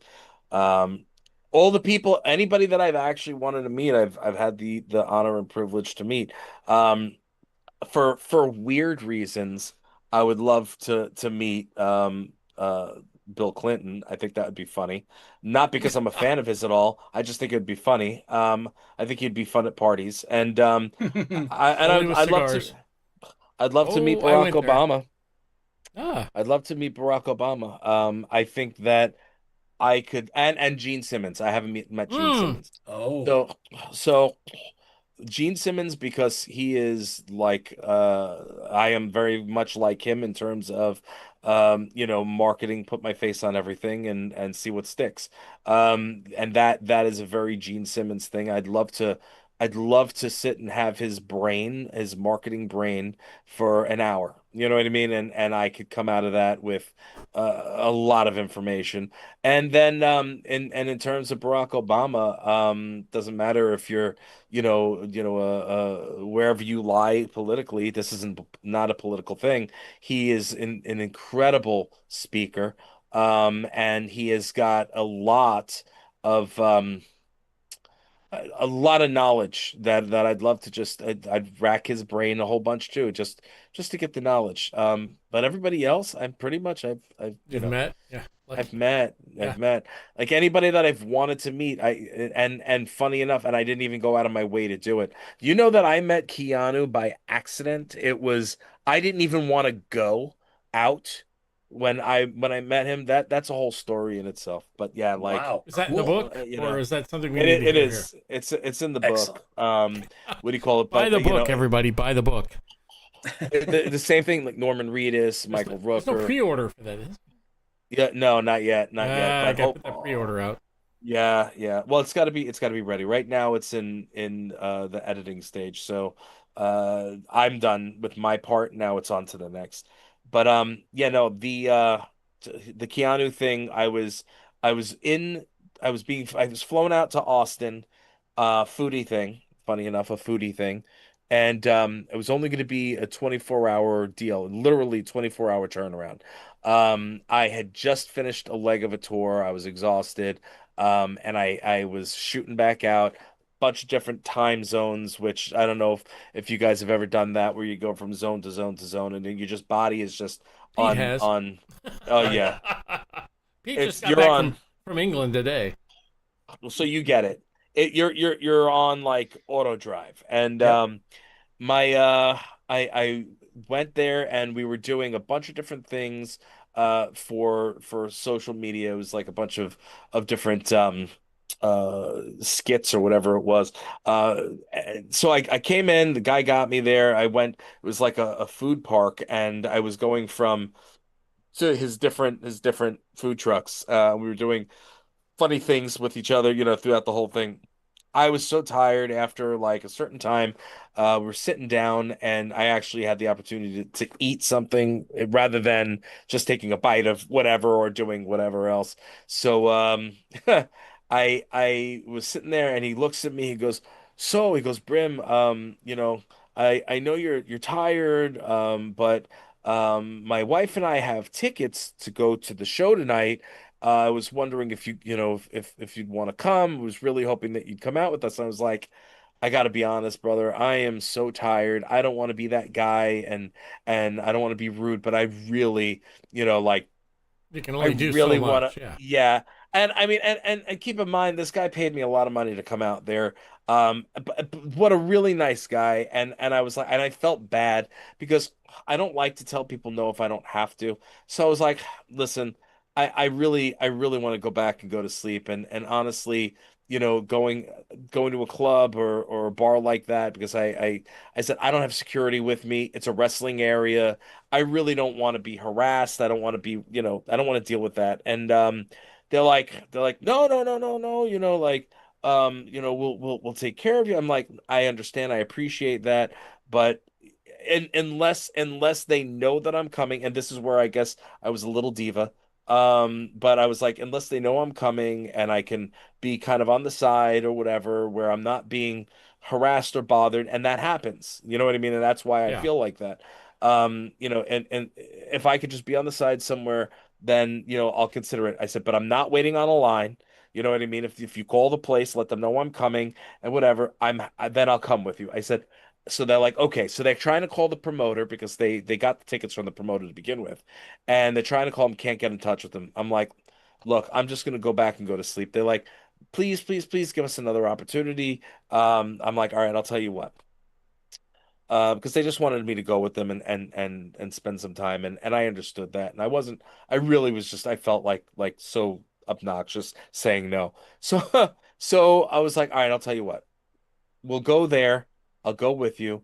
It's only a few miles from the hotel anyway. If we when we get there, you speak to somebody. If security can take care of me and I'm okay, then what do you call it? We'll go. If not, I'll just go back to my hotel, right? And they're like, okay, sounds good. And I'm like, who's playing? They're like, Dogstar. I was like, okay, who's that?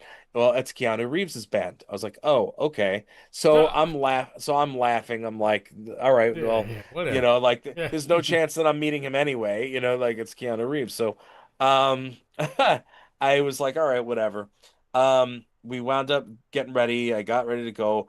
Meanwhile, funny enough, that was the same night I was getting messages like crazy before I got picked up because I tried taking a nap and I couldn't sleep because I kept looking at my phone. It was when one of the commercials that I had done started airing at Citi Field. And everybody that was in the stadium that knew who I was started messaging me and pictures of the screen of me on the big screen. So it was I didn't get any sleep, mind you. Mind you, I got no sleep. So I they pick me up, I get in the truck, we drive there, and I'm just like, okay. Um like we'll see what happens. We pull up, they get out of the car, they speak to security. Then they're like they turn around to the car and they looked at me and um about 2, 3 minutes later, this big dude, 6'5", 6'4", comes out, comes up to the guy that brought me in and they like are talking and then they point to the car and he makes a beeline for the car. I'm like, am I about to get jacked right now? Like, what's going on? Opens the door, and what do you call it? The sweetest guy. It's his name's Darren. It's a friend of mine now. So, it's weird just talking about, but Darren is Keanu and Dogstar security. He also does stuff for a bunch of other people, but this guy was like, "Hey, I've got you. I'm Keanu's security guard. His personal guy. I'm gonna take care of you myself." They escorted me in. They brought me around. They set up on the side of the stage. They cordoned off a whole area for me, put seats in there, brought me drinks. They what do you Wow. call it? They put security around me, and I was like, you guys didn't have to do all that. I appreciated it, but it was crazy. So he goes to me. So Darren says to me, now I'm in. I'm messaging, home I'm going. And I think I might meet Keanu tonight, LOL. And Darren says to me, he goes, listen, when the show's over, don't leave. One, I'm gonna escort you out myself. But two, Keanu wants to meet you. I was like, yeah, okay. Yeah, yeah, Whatever. yeah, yeah. Whatever. Whatever. Yeah. Now, thinking about it, just a couple weeks prior, I might have manifested it because a couple weeks prior, I was watching on AMC another old friend of mine, Norman Reedus. He has his show Ride with Hmm. Norman Reedus, and Yeah. if you don't know who that is, he's Daryl Dixon from Walking Dead. Ah, So okay. so I hadn't seen him in a while because he's done a ton of things and our tour trails have been different for quite some time. And but Keanu was on the show. So I was like, oh, I said, yeah, see, if I rode a motorcycle right now, I said I would have been out there with Norman and Keanu. And I got laughed at home. So a couple weeks later, here I am, and now I'm at the show, and he's telling me Keanu wants to meet me. It's because we have mutual friends. So I was like, okay. I waited till the end of the show. Show was great. He did a great job. Keanu was ridiculously humble on stage. You wouldn't even know that he's such a superstar. And what do you call it? At the end, I'm like, okay, I'm tired. I just want to go. I know this is a long story. I'm getting somewhere. No, no, I it's promise. good. No, no. I like it. So I said to I turned around to the guy who brought me there and I'm like, listen, I want to get out of here. If you're not ready to leave, I'll catch an Uber or something. And he goes okay, whatever. I'm starting to say goodbye and Darren walks out and he goes, where are you going? I'm like, I'm not going anywhere. What's up? He goes, I told you don't leave yet. I want to, I got to introduce you to Keanu. I was like, oh, okay. I thought you were joking about that. He goes, no. He said he asked if you could wait. So I said, sure. So I'm waiting around and from the back, this dude comes out. looks like a homeless guy, just walks straight past us, and he's like walking. Darren goes and he goes running after him, goes and catches him, brings him back. It's Keanu. He Oh, wow. because he is so he look when not in the movies, not on TV. He looks like just a regular dude and just carries himself just like a normal human being, not a multimillionaire. You know what I mean? And so like he comes out very just like I said. I think he was wearing like a military looking jacket. I don't remember, but baggy pants. It just he was just very loose. And I was like, oh my God, that's Keanu. Okay. So he came over and then he introduced, hey, I'm Keanu, and it's like I'm Brimstone. And we were talking about, the show, and then we were talking about Reedus, and we had a fun laugh about him. And what do you call it? We spoke for probably about 10, 15 minutes, and then I was tired, he was tired, he had to go somewhere else. And I was just like, thank you so much. He apologized for not having me in the back, but they had very little room back there. So I was like, listen, thank you for setting me up out here. And that was that. And Darren had my information, so we would stay in touch. Month later, I get a message. Hey Brim, are you on tour or are you home? I said, well, I'm at home. And I was like, it was Darren, and I was like, Wow. I was like, I was like, yeah, I'm at home. He goes, listen, Keanu and I wanted to give you a call. We're gonna be in town in, I think it was in Brooklyn, and on such and such a day, you guys want to come to the show? No I, way. I was like, I said to my wife, I said, you want to go meet Keanu? And she's like, yeah. So I said, okay. So I was like, all right, and No, I, no, I I don't want to meet that guy. yeah, yeah. Come So on. it was when I tell you the most humble person on the planet. So here's the kicker. This is the fun part. So we waited because again they had a special area on the side for us. Everything was cool. I was just they met me outside. They brought me in. They put me in a spot. They said since it's this is like I guess a special thing, and they had it was since it's New York, it was like all the agents and everything there. So I wasn't going into the back. I was hanging out. They said, but Keanu and the guys wanted to see you. So I was like, okay, cool. He said, Darren said, just wait until after the fan thing, and then I'm gonna bring you in and over. I said, okay. So I brought him and the guys in the band, what do you call it? Like some Brimstone goodie bags. So I had like a backpacks and some other stuff. And as I'm Plushie? walking. What? The A plushie? plushie? No, I didn't. No, because I didn't. I Oh, didn't. see, you missed out I on didn't that one. know. Yeah, no, no, no, no. I didn't. But it was a little goodie bag with some sauce and some this and that, and then some shirts and all that jazz, some comics. So, I brought it over, and as he looks up and he sees me, he goes, Brimstone! And then Whoa. my wife's jaw just dropped. She goes, he knows you. I was like, yeah, That's I told so you cool. I told you I was with him. So yeah, so now I'm friends with Keanu. We're friendly with Keanu. But it's yeah, really, really nice guy. We're not buddies but Yeah, yeah. we are friendly. So it was a very, very cool thing. And now I know that he's been doing a bunch of things. I think he was filming, whatever. So I haven't seen him in a while. Yeah. But we're all connected. Darren now, Darren, the security guy, is also now involved in doing all the stunt coordination for the show that I told you, Love Sucks. Oh, So wow. so we're all tied in together now. So you never know what's gonna happen and where things are gonna go. So long story to get to the Brimstone. I thought that was fun. Yeah, it was just so funny, because here it is that this guy I've been watching Keanu Reeves movies since way back in Bill and Ted's. You know what I Speed mean? and yeah, Yep. Speed and yeah. Point Break and Ooh, like Point every Oh Break. yeah. Excellent movie. Matrix, Yeah, Matrix. so I was absolutely floored by how incredible of a guy he is.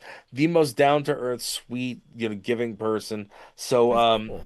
anybody that has a bad thing to say about him, always defend him, Pull up to in the their nine. front lawn and in a van, and never mind. We have Lie in the back and a shovel, and but Good so person. you mentioned your family a lot. So you work hard.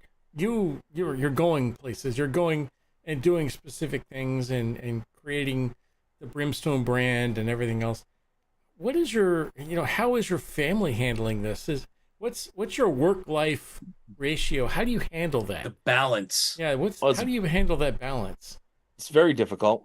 It's very difficult. I was just I away for a bet. week because I had some business out in Florida, and and to be honest with you, I've been burnt out. And I needed a little bit of downtime, and I don't take separate vacations. That's not my thing. No, that's not But cool. but Yeah. I needed to take a little bit of a time out, and just for my own mental health, and I've been snapping at everybody. It's I needed to take a minute, and because mental health is a real thing, Yes. and a lot of people Totally don't agree. realize Yeah. that when you're working, especially when you're working in a high stakes, high stress, what do you call it, type of situation, it is very, very, very mentally exhausting. You know what I mean? Mm, mm. So listen, you know how many auditions you get? First of all, if you're lucky to get auditions, I've thankfully been blessed to get a lot of auditions. But you know how many auditions you get compared to how many gigs you get?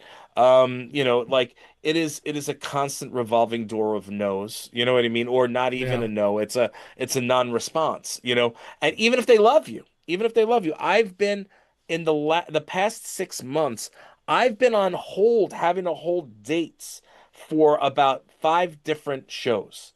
Okay. And then it wound up going to another person. Oh, So, and we're so talking so big, bad. big opportunities. So again, it's a very big mind F, if you know what I'm saying. Sure. Not counting all the haters that are always out there that you can't give them any kind of Yeah. of a No voice. foothold. Yeah. Yeah, Yeah. nah, you just have to blow it off and let it roll off your back. But it's there, and X, Y, and Z things that. So mental health, like I said, is a very, very important thing. You got to take care of it.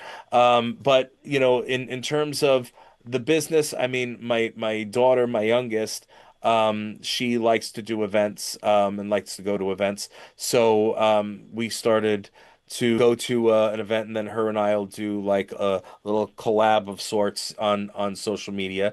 We haven't done a ton of them, but we did a few of them already together. And what do you call it? Now she's actually being represented by my agent. So she's That's she's cool. she's doing that.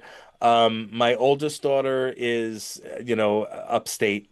She's upstate teaching, so she has nothing to do with that. And so I speak to her, as we go. And what do you call it? And my son just got off television a couple of years back, and I did a guest spot on his show for a couple of episodes. It was called Barbecue Country, and that was on the Country Network. And I did some guest spots there, like I said, to help support. They knew that I was his father, and they asked if I would come and do it, and I said sure, but I want the shine to be on him, not me. So we were able to go and That's share so that cool. experience together. And that was a foodie show, so he comes with me to the foodie events often, and the family usually comes with me to a bunch of the events. But yeah, it's and my wife does my show with him, Brimskin, and what do you call it, and Foxy Fox Big Lion Daddy show. She's on those two shows with me, so she gets to be with me on those. It's so yeah, they've kind of, I don't want to say snuck their way in because I invited it, but they Yeah, kind of but snuck their it's way got to in. be. I mean, it's difficult because, I mean, it's part of a business, but it's Yeah, also part of a family, and yeah. Mhm. it's so difficult to mix those two without coming up with some kind of conflict sometimes. Oh, I think absolutely. you're doing such a. I mean, from what I hear, it sounds like it's something you can handle, but I mean, most people can't. Oh Um, no, it's very, very difficult. Again, well, they were also all in the comic book. They were all written into the comic oh, book. no way. I didn't know that. Yeah, yeah. Wow. It was before Haley was born, so she's the only one that's not in it. But Oh, yeah, but everybody else was. Here, the thing is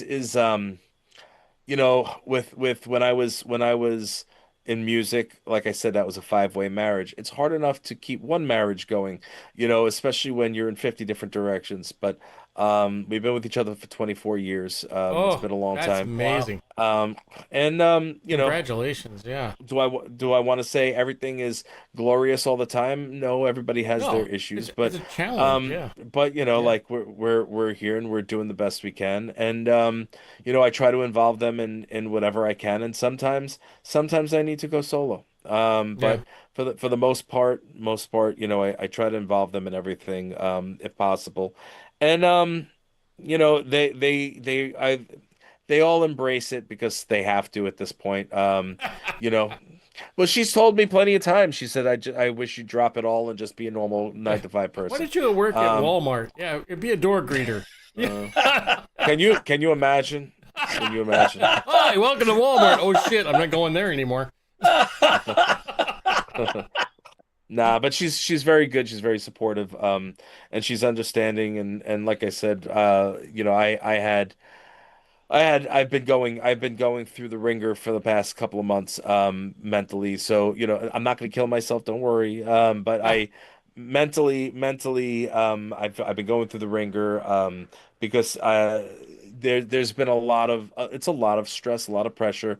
One, social media. I do all my own social media because I want it to be me responding to people. oh, Um thank God. I Yeah, that's I yeah, amazing. I That I is try Yeah. to fantastic. Thank you. That's and oof. and if you've been on my Instagram, you see that it is not an easy feat. I am responding to people left, right, and sideways. I have hundreds and hundreds of people that I have to respond to that are writing to me on there, and I respond to each person individually, personally. So that That's that is so that's cool, by the way. a job on its own. Sure. The constant auditions, like I said earlier, constant auditions, touring in and out of town, in town, foodie things, trying to spend time with family, Grindhouse Radio, the other two shows that I do on a weekly basis. Then you've got Stanley Presents. That building up to that, we needed everything to be right. We had to redo the entire studio. To make it so that it was camera ready. You know, a lot of stress, a lot of pressure because if it's not done properly, especially with an IP like that, you're gonna Yeah. take a hit. Even if everything's perfect, you're still taking a hit. You know what I mean? So for me, like that was a big stress right there on top of everything else. Um and everything went great. Don't get me wrong, everything went great and it's awesome and everything's moving wonderfully. But you got to understand, Well-oiled like, machine. yeah, all the pressure of everything is it's a lot. It's a lot. And that's not counting, everyday, conversations, meetings, Ugh. so mentally speaking, which when you guys saw me, you saw I looked burnt out, I'm sure. Yes.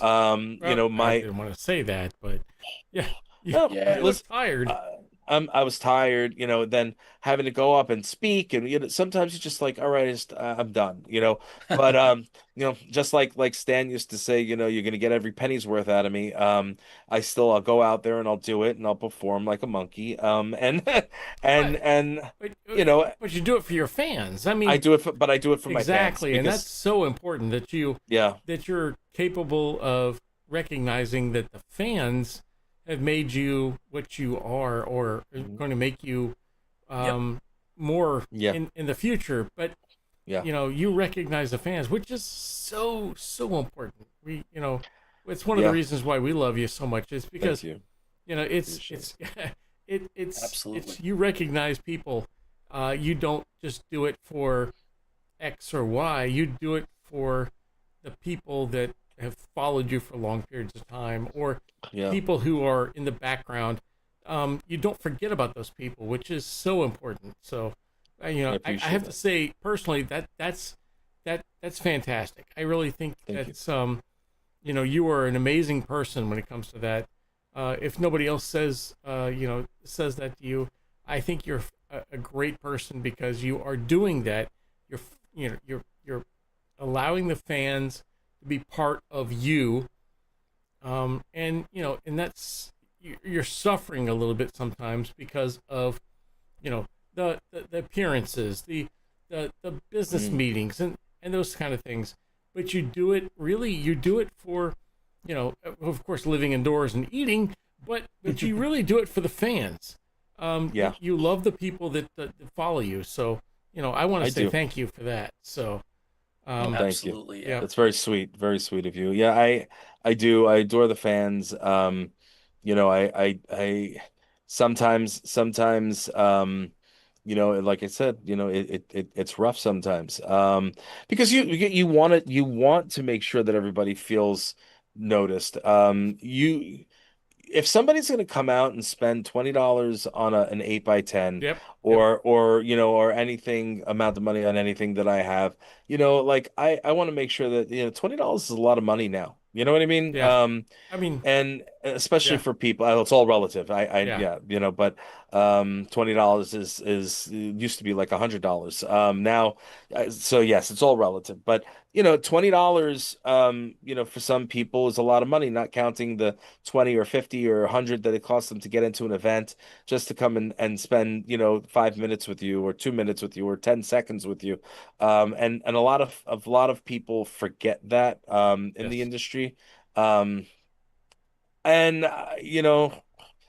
I know the 30 people that are the top people in the Brimstone fan club, Team Brimstone.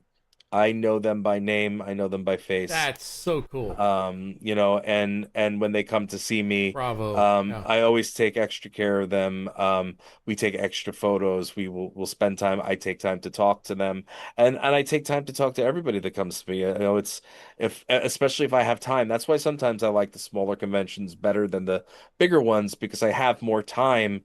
To spend having a conversation, Hmm. rather than having to kind of be like, okay, I got to get to the next person now. Um, and some people Yeah. do take advantage of that. That's the thing is some people do take advantage of it, or get weird. I could tell you weird stories. I know you asked earlier, but I don't know if I want to go there in case anybody is listening, I don't want to hurt their feelings. But some people, yeah, it is what it is. That's what makes the world go round, right? Everybody's That's it. different. Everybody's special in their own way. So I try to make sure that everybody gets the time that they deserve. You're gonna come out and take time out of your schedule and your day to come see me. Well, I'm gonna make sure that I give you the time that you deserve. So, That's Very cool. fantastic. you know. So Very and cool. Very and good. hopefully more people will follow me. Instagram is really where I spend the most amount of my time. Okay. So at the real Brimstone is where I am, and anytime that there's a response, it's from me. Sometimes if you're commenting on an older post, sometimes I won't see it, because I get so many notifications. But I any can't newer imagine. posts, Yeah. I go, yeah, like I'm already. I did a post, what was it, today or yesterday? I can't remember. I think it was yesterday. I'm trying to catch up, so I did a post for San Diego and yeah, that one I just like I had to catch up today on a few hundred comments. Um Jeez. it's just a Wow. lot. It's a lot. Just a few hundred. Yeah. It's a lot. But listen, I wouldn't have it any other way. Bravo. I mean, you are Yeah. Yes. you are actually responding to the fans. You're not. Hey, let me get somebody. Let me find a minion. Hey, why don't you answer that for me? Yeah. You're Yeah. actually you're involved with the fans that actually talk to you. So that's amazing. That's great. It is. Yep. Yeah. Absolutely. It's a good time. And some fans listen as long as I just had a deal at Disney. What do you call it? So fans, if you see me in public and you want to come and say hello, please, please, please come Wow, say hello, but that's please be cool. quiet. Please be quiet about it.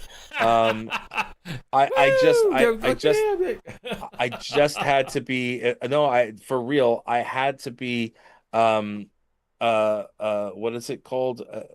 When you I had to be extracted from Disney. No Really? kidding. Yeah, yeah, this literally just happened. Ooh, I tell was us by more. myself. I was by myself. Literally this just happened last week. I was by myself. I was um I was in the park, just until closing. And I don't know if you guys have been there, We're where talking San Diego, right? no, no, no. This one is Florida because Florida. Okay. I did go to Disney in Disneyland, but then I Right. also went when I was because I Disney do my World, Disneyland. Yeah. Disney therapy. Yeah, Yeah. I do Disney therapy. So when I was I so just to give you an idea, when I'm in the park, I'll usually have one of the little scooter things because my knees from wrestling and my I weight, couldn't imagine. Yeah. my knees, I can't do the whole park walking. So, I'll be on the thing. And yeah, I get recognized throughout the park. And most of the time people are very nice and they're kind and they'll say hello or they'll look or they'll, like wave. I've had people like one of these and try to be, cordial with everything. And I'm happy to come over and say hello or have you come over and say hello or take a picture. As long as it's not a big to do. Well, if you've ever been to Disney World and you know when you're leaving, the mad rush of people leaving after the fireworks, I gave back my scooter and then I went to go on the monorail line. So when I was on the monorail line, you know how it's packed, right? Where I don't know if it was the last time you were there, but it packs in really, really tight, and there's like thousands of people, in this one area, pushing their way to get up to the monorail to get to the next spot to walk the rest of the way to the cars. And So they're not always uh they're rude. They're rude people usually. I'm So sometimes. I'm not saying any of that. Not saying any of that. Yeah, yeah, So yeah. We won't go there, so but I was standing there dripping wet because it was pouring rain. oh no. And there were about two or three guys, and they were But like it's staring Florida. I at mean, me. what do you expect? Yeah, yeah, yeah. Well, there were about two or three guys, and they were staring at me, and they were like looking towards me, and I'm like, "What the hell are they looking at? They can't be looking at me. Whatever. Okay." So I'm just kind of You minding my looking own at me? business. Yeah, yeah, minding my own business, and You then they're looking at their phones and looking at me and pointing, and I'm like, uh-oh. but I'm not. I'm tired. I'm not registering anything. And before I even, now they're in front of me, they're walking backwards. And instead of just coming over quietly, they're screaming, "It's Brimstone! It's Oh Brimstone!" no. Now it's not like you're saying, "Hey, it's Pete," or, like, or "Hey, it's Someday it'll be Chris." Pete. Yeah. Oh my God, it's Pete. It, Yeah. no, but they're saying my stage name. So even if you don't know who I am, you're hearing the name, which will trigger something. And a lot of people, even if they don't know me, might think they know me because it is, like a word that people, Yeah. think of.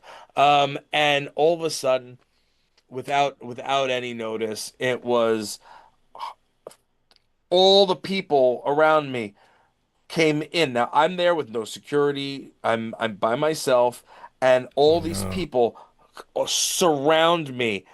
I didn't have time to think. I was like, "What's going on here?" I had no time to think, and what do you call it? They're all, pictures, pictures, pictures. Who are you? What do you do? Because again, people don't know. You know what I mean? Yeah. They just hear. Now there were people that knew me, obviously, but they were not there. Because of what just happened. I would have had a But panic attack.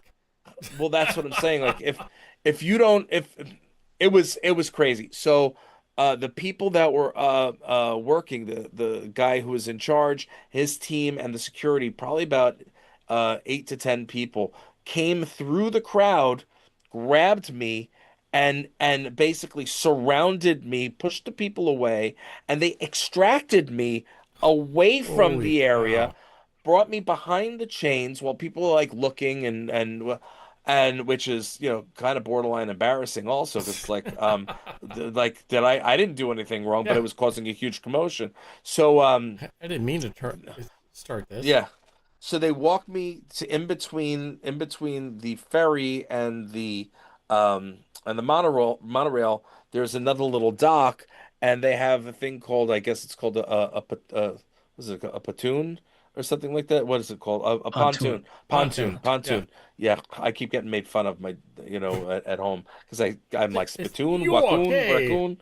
Yeah, I don't know. So they got a pontoon, and they're like, we're gonna take you, we're gonna escort you across, so this way, you don't have to be bothered, trying to take one of these forms of transportation and have an issue again. And then of course they're like, and who are you? So I was like, Yeah. this is who I am. And I'm like, no, yeah, I have a good fan base, right? I Hmm. do. And I have the 3.5, 4 million listeners that listen to Grindhouse. That's But I'm crazy. not I Yeah. and then but Amazing. then I realized that the last 2 weeks I didn't even think about it. I've done so many high profile things. I just did the thing with the New York Mets for Spider-Man Day. Stanley Presents is out, and my face is on every one of Stan's official social medias, like not just once, a whole bunch. I just did for San Diego Live, and then it came out on his YouTube for Jim Cummings, my buddy Jim, who's the voice of Winnie the Pooh and Tigger and Darkwing Oh Duck and my all that. gosh. So I just did his podcast. I did an appearance for him in San Diego, and that came out. And what do you call it? I just did a fun eating challenge, which wasn't real. For those of you who watched it and think it's real, it was not real. With my friend Raina Huang, who does Raina is crazy on social media. She does all the crazy food challenges. And that had millions of views. A lot of people thinking that it was real, which I can't even fathom. But that being said, you're talking about a ton of eyes on me in the last couple of weeks. And that being said, you're in Disney where Stan and Marvel, okay? And Yep. Spider-Man just came out. All right. So if anybody has been looking at Stan's social, you're seeing me there. You put two and two together. I'm a recognizable person if you know who I am. And then the whole thing is being on Jim's podcast, and Jim is Disney, which is, Disney legend, where Hmm. tons of people listen and watch his show. So yeah, I might have done a stupid going there by myself that day.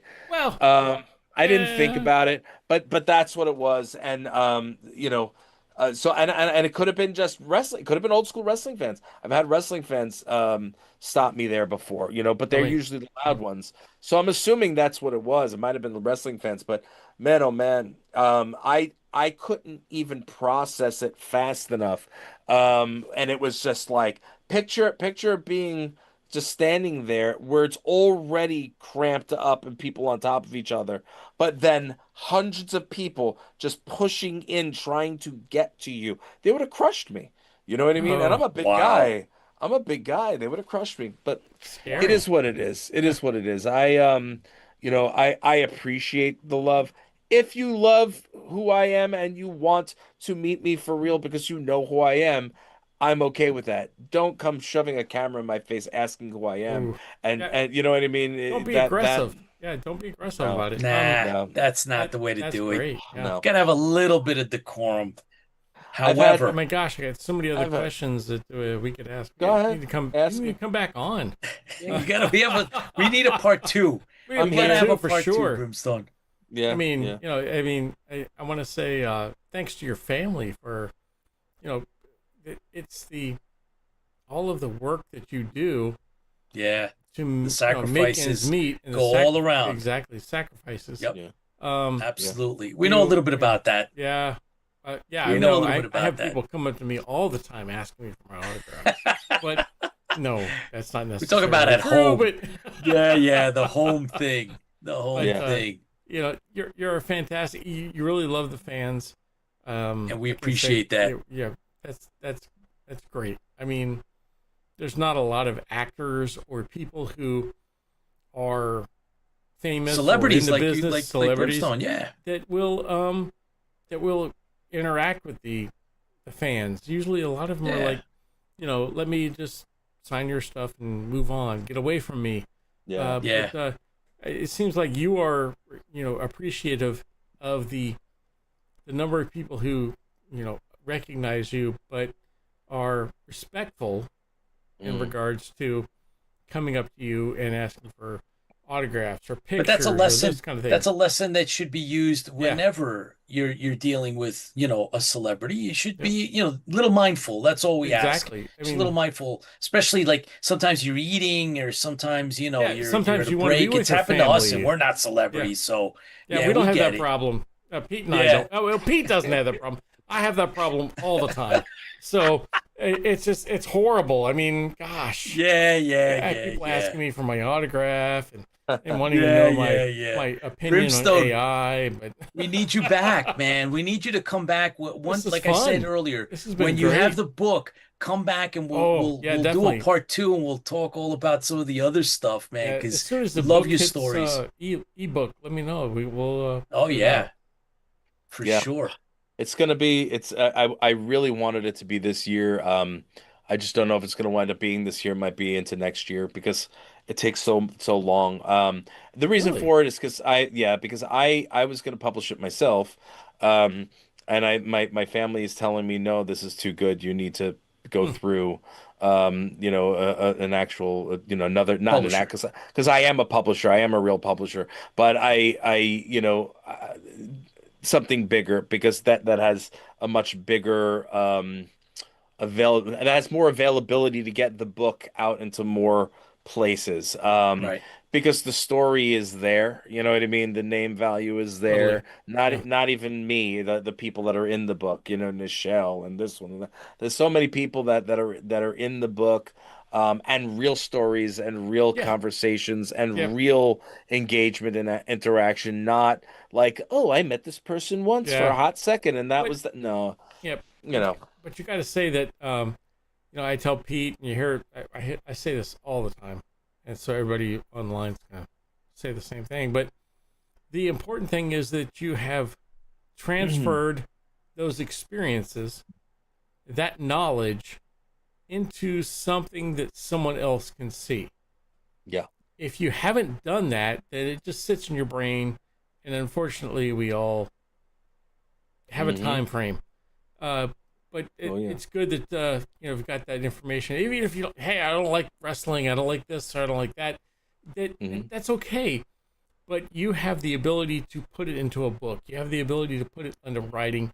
You have the Yep. ability to memorialize it for generations, years. Yeah. That's great. I mean, bravo to you for Thank you. actually getting it into writing, putting your experiences on paper. Yep. Took a long time. Yeah.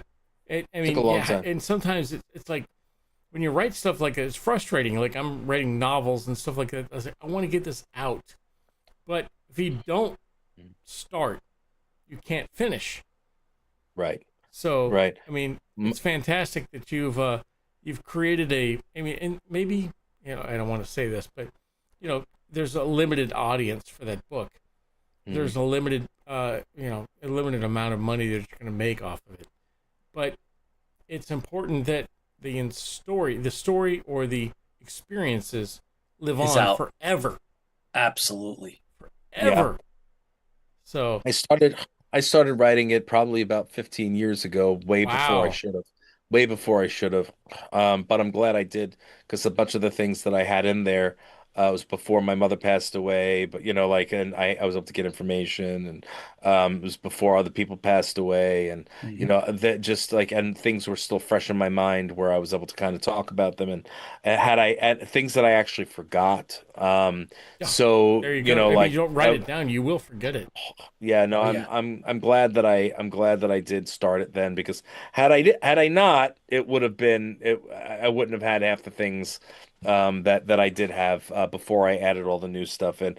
And again, it's like a who's who of the industry and not just wrestling, not just acting, not just music, not what I mean? It's everything. Modeling, the America's Next Top Model, like this. It's everything, Taboo from Black Eyed Peas is in it, and Wow. Flava Flav and Buster Rhymes, and like I'm the seeing the people I grew necklace up with a with. clock on it now. There's, well, yeah, when I tell you, like I said, there, when the names alone, and they're not being put in there for their names. They're being put in there because of the interactions The and the experience. friendships Yeah. and the experiences. And I haven't, and I didn't put everything in it. You know what I mean? Like there's a lot that's not in there that I did. There are things that I wrote, but that I didn't put in. And there are a lot of things that I'm not putting in that are incredible stories, but I won't put in to protect my friends. You know Hmm. what I mean? So, there's a lot of stuff. Yeah. But I'm also I'm a real friend in the industry where there are not a lot of friends. Uh and there are a lot of acquaintances, but I'm Hmm. 100% real deal friend. If That we're cool, we're next cool. season. And Next broadcast. yeah. And and that's with me, there are things that have been done and I've seen and gotten people out of and yeah, a lot that I protect my friends and I won't put that out there. So, there's those stories I have and they're written, but that, unless people are long gone, I'm not going to put them out there. Yeah. So, but I'm they're sure they appreciate that too. oh yeah, some of them do. Other ones are in fear. Um, Oh, no, they know I'm not gonna ever, I would never do it. And every opportunity that I have had to do it, I still wouldn't have done it. It's just that's not right. You know, People know they can trust me. They know that I'm not gonna, hurt them, that in any which that's way a or lot. form. That's a lot. Yeah. So it's good. It's good. There's a lot of people in, and I did talk about one of them because he had passed away and it was very, very fresh. And it hurt. It stung because I was mad at him. But my friend Nick Brendan, who passed away probably what was it, about a few months ago at this point. Uh, And Nikki was Xander from Buffy the Vampire Slayer. oh, okay. But Nikki had some demons. And no matter how many times I tried getting him on that right path, and he listened to me, but he fell off the wagon way too many times. Um, and Stuff just caught up with him. Although what he did pass of was not from that stuff. That just affected everything else that he was doing. But he actually had another health issue, which is what caused him to pass as early as he did. He Uh, shouldn't have gone this soon. But yeah, but I was writing my book. I will never forget, I was sitting in a coffee shop. I'm pretty sure that my family was at like a concert in Manhattan or something, and I was sitting by myself in a coffee shop when I got the message that he passed, and I was like, wait, what? Um, heartbreaking. Yeah. yeah, it's awful. It's awful. And another thing is being in the industry, sometimes you find out after other people found out because you find out from the news. Uh, Um, that's the worst when one of your friends and you just spoke to them. Tom Kane just passed away. Tom, you guys would know him because he was the voice of Yoda for many years. yep. And a million other voices. But Tom, I was very close with Tom. He had a stroke and it was a bad stroke. And for years he was still alive. But then I spoke with his daughter, before whatever. He was starting to get better. He started doing some appearances again. And then all of a sudden, I find out, I get messages. Hey, did you hear that Tom Kane passed? I was like, wait, what? Mm, So it's like a kick to the gut. gut punch. Um, Yeah.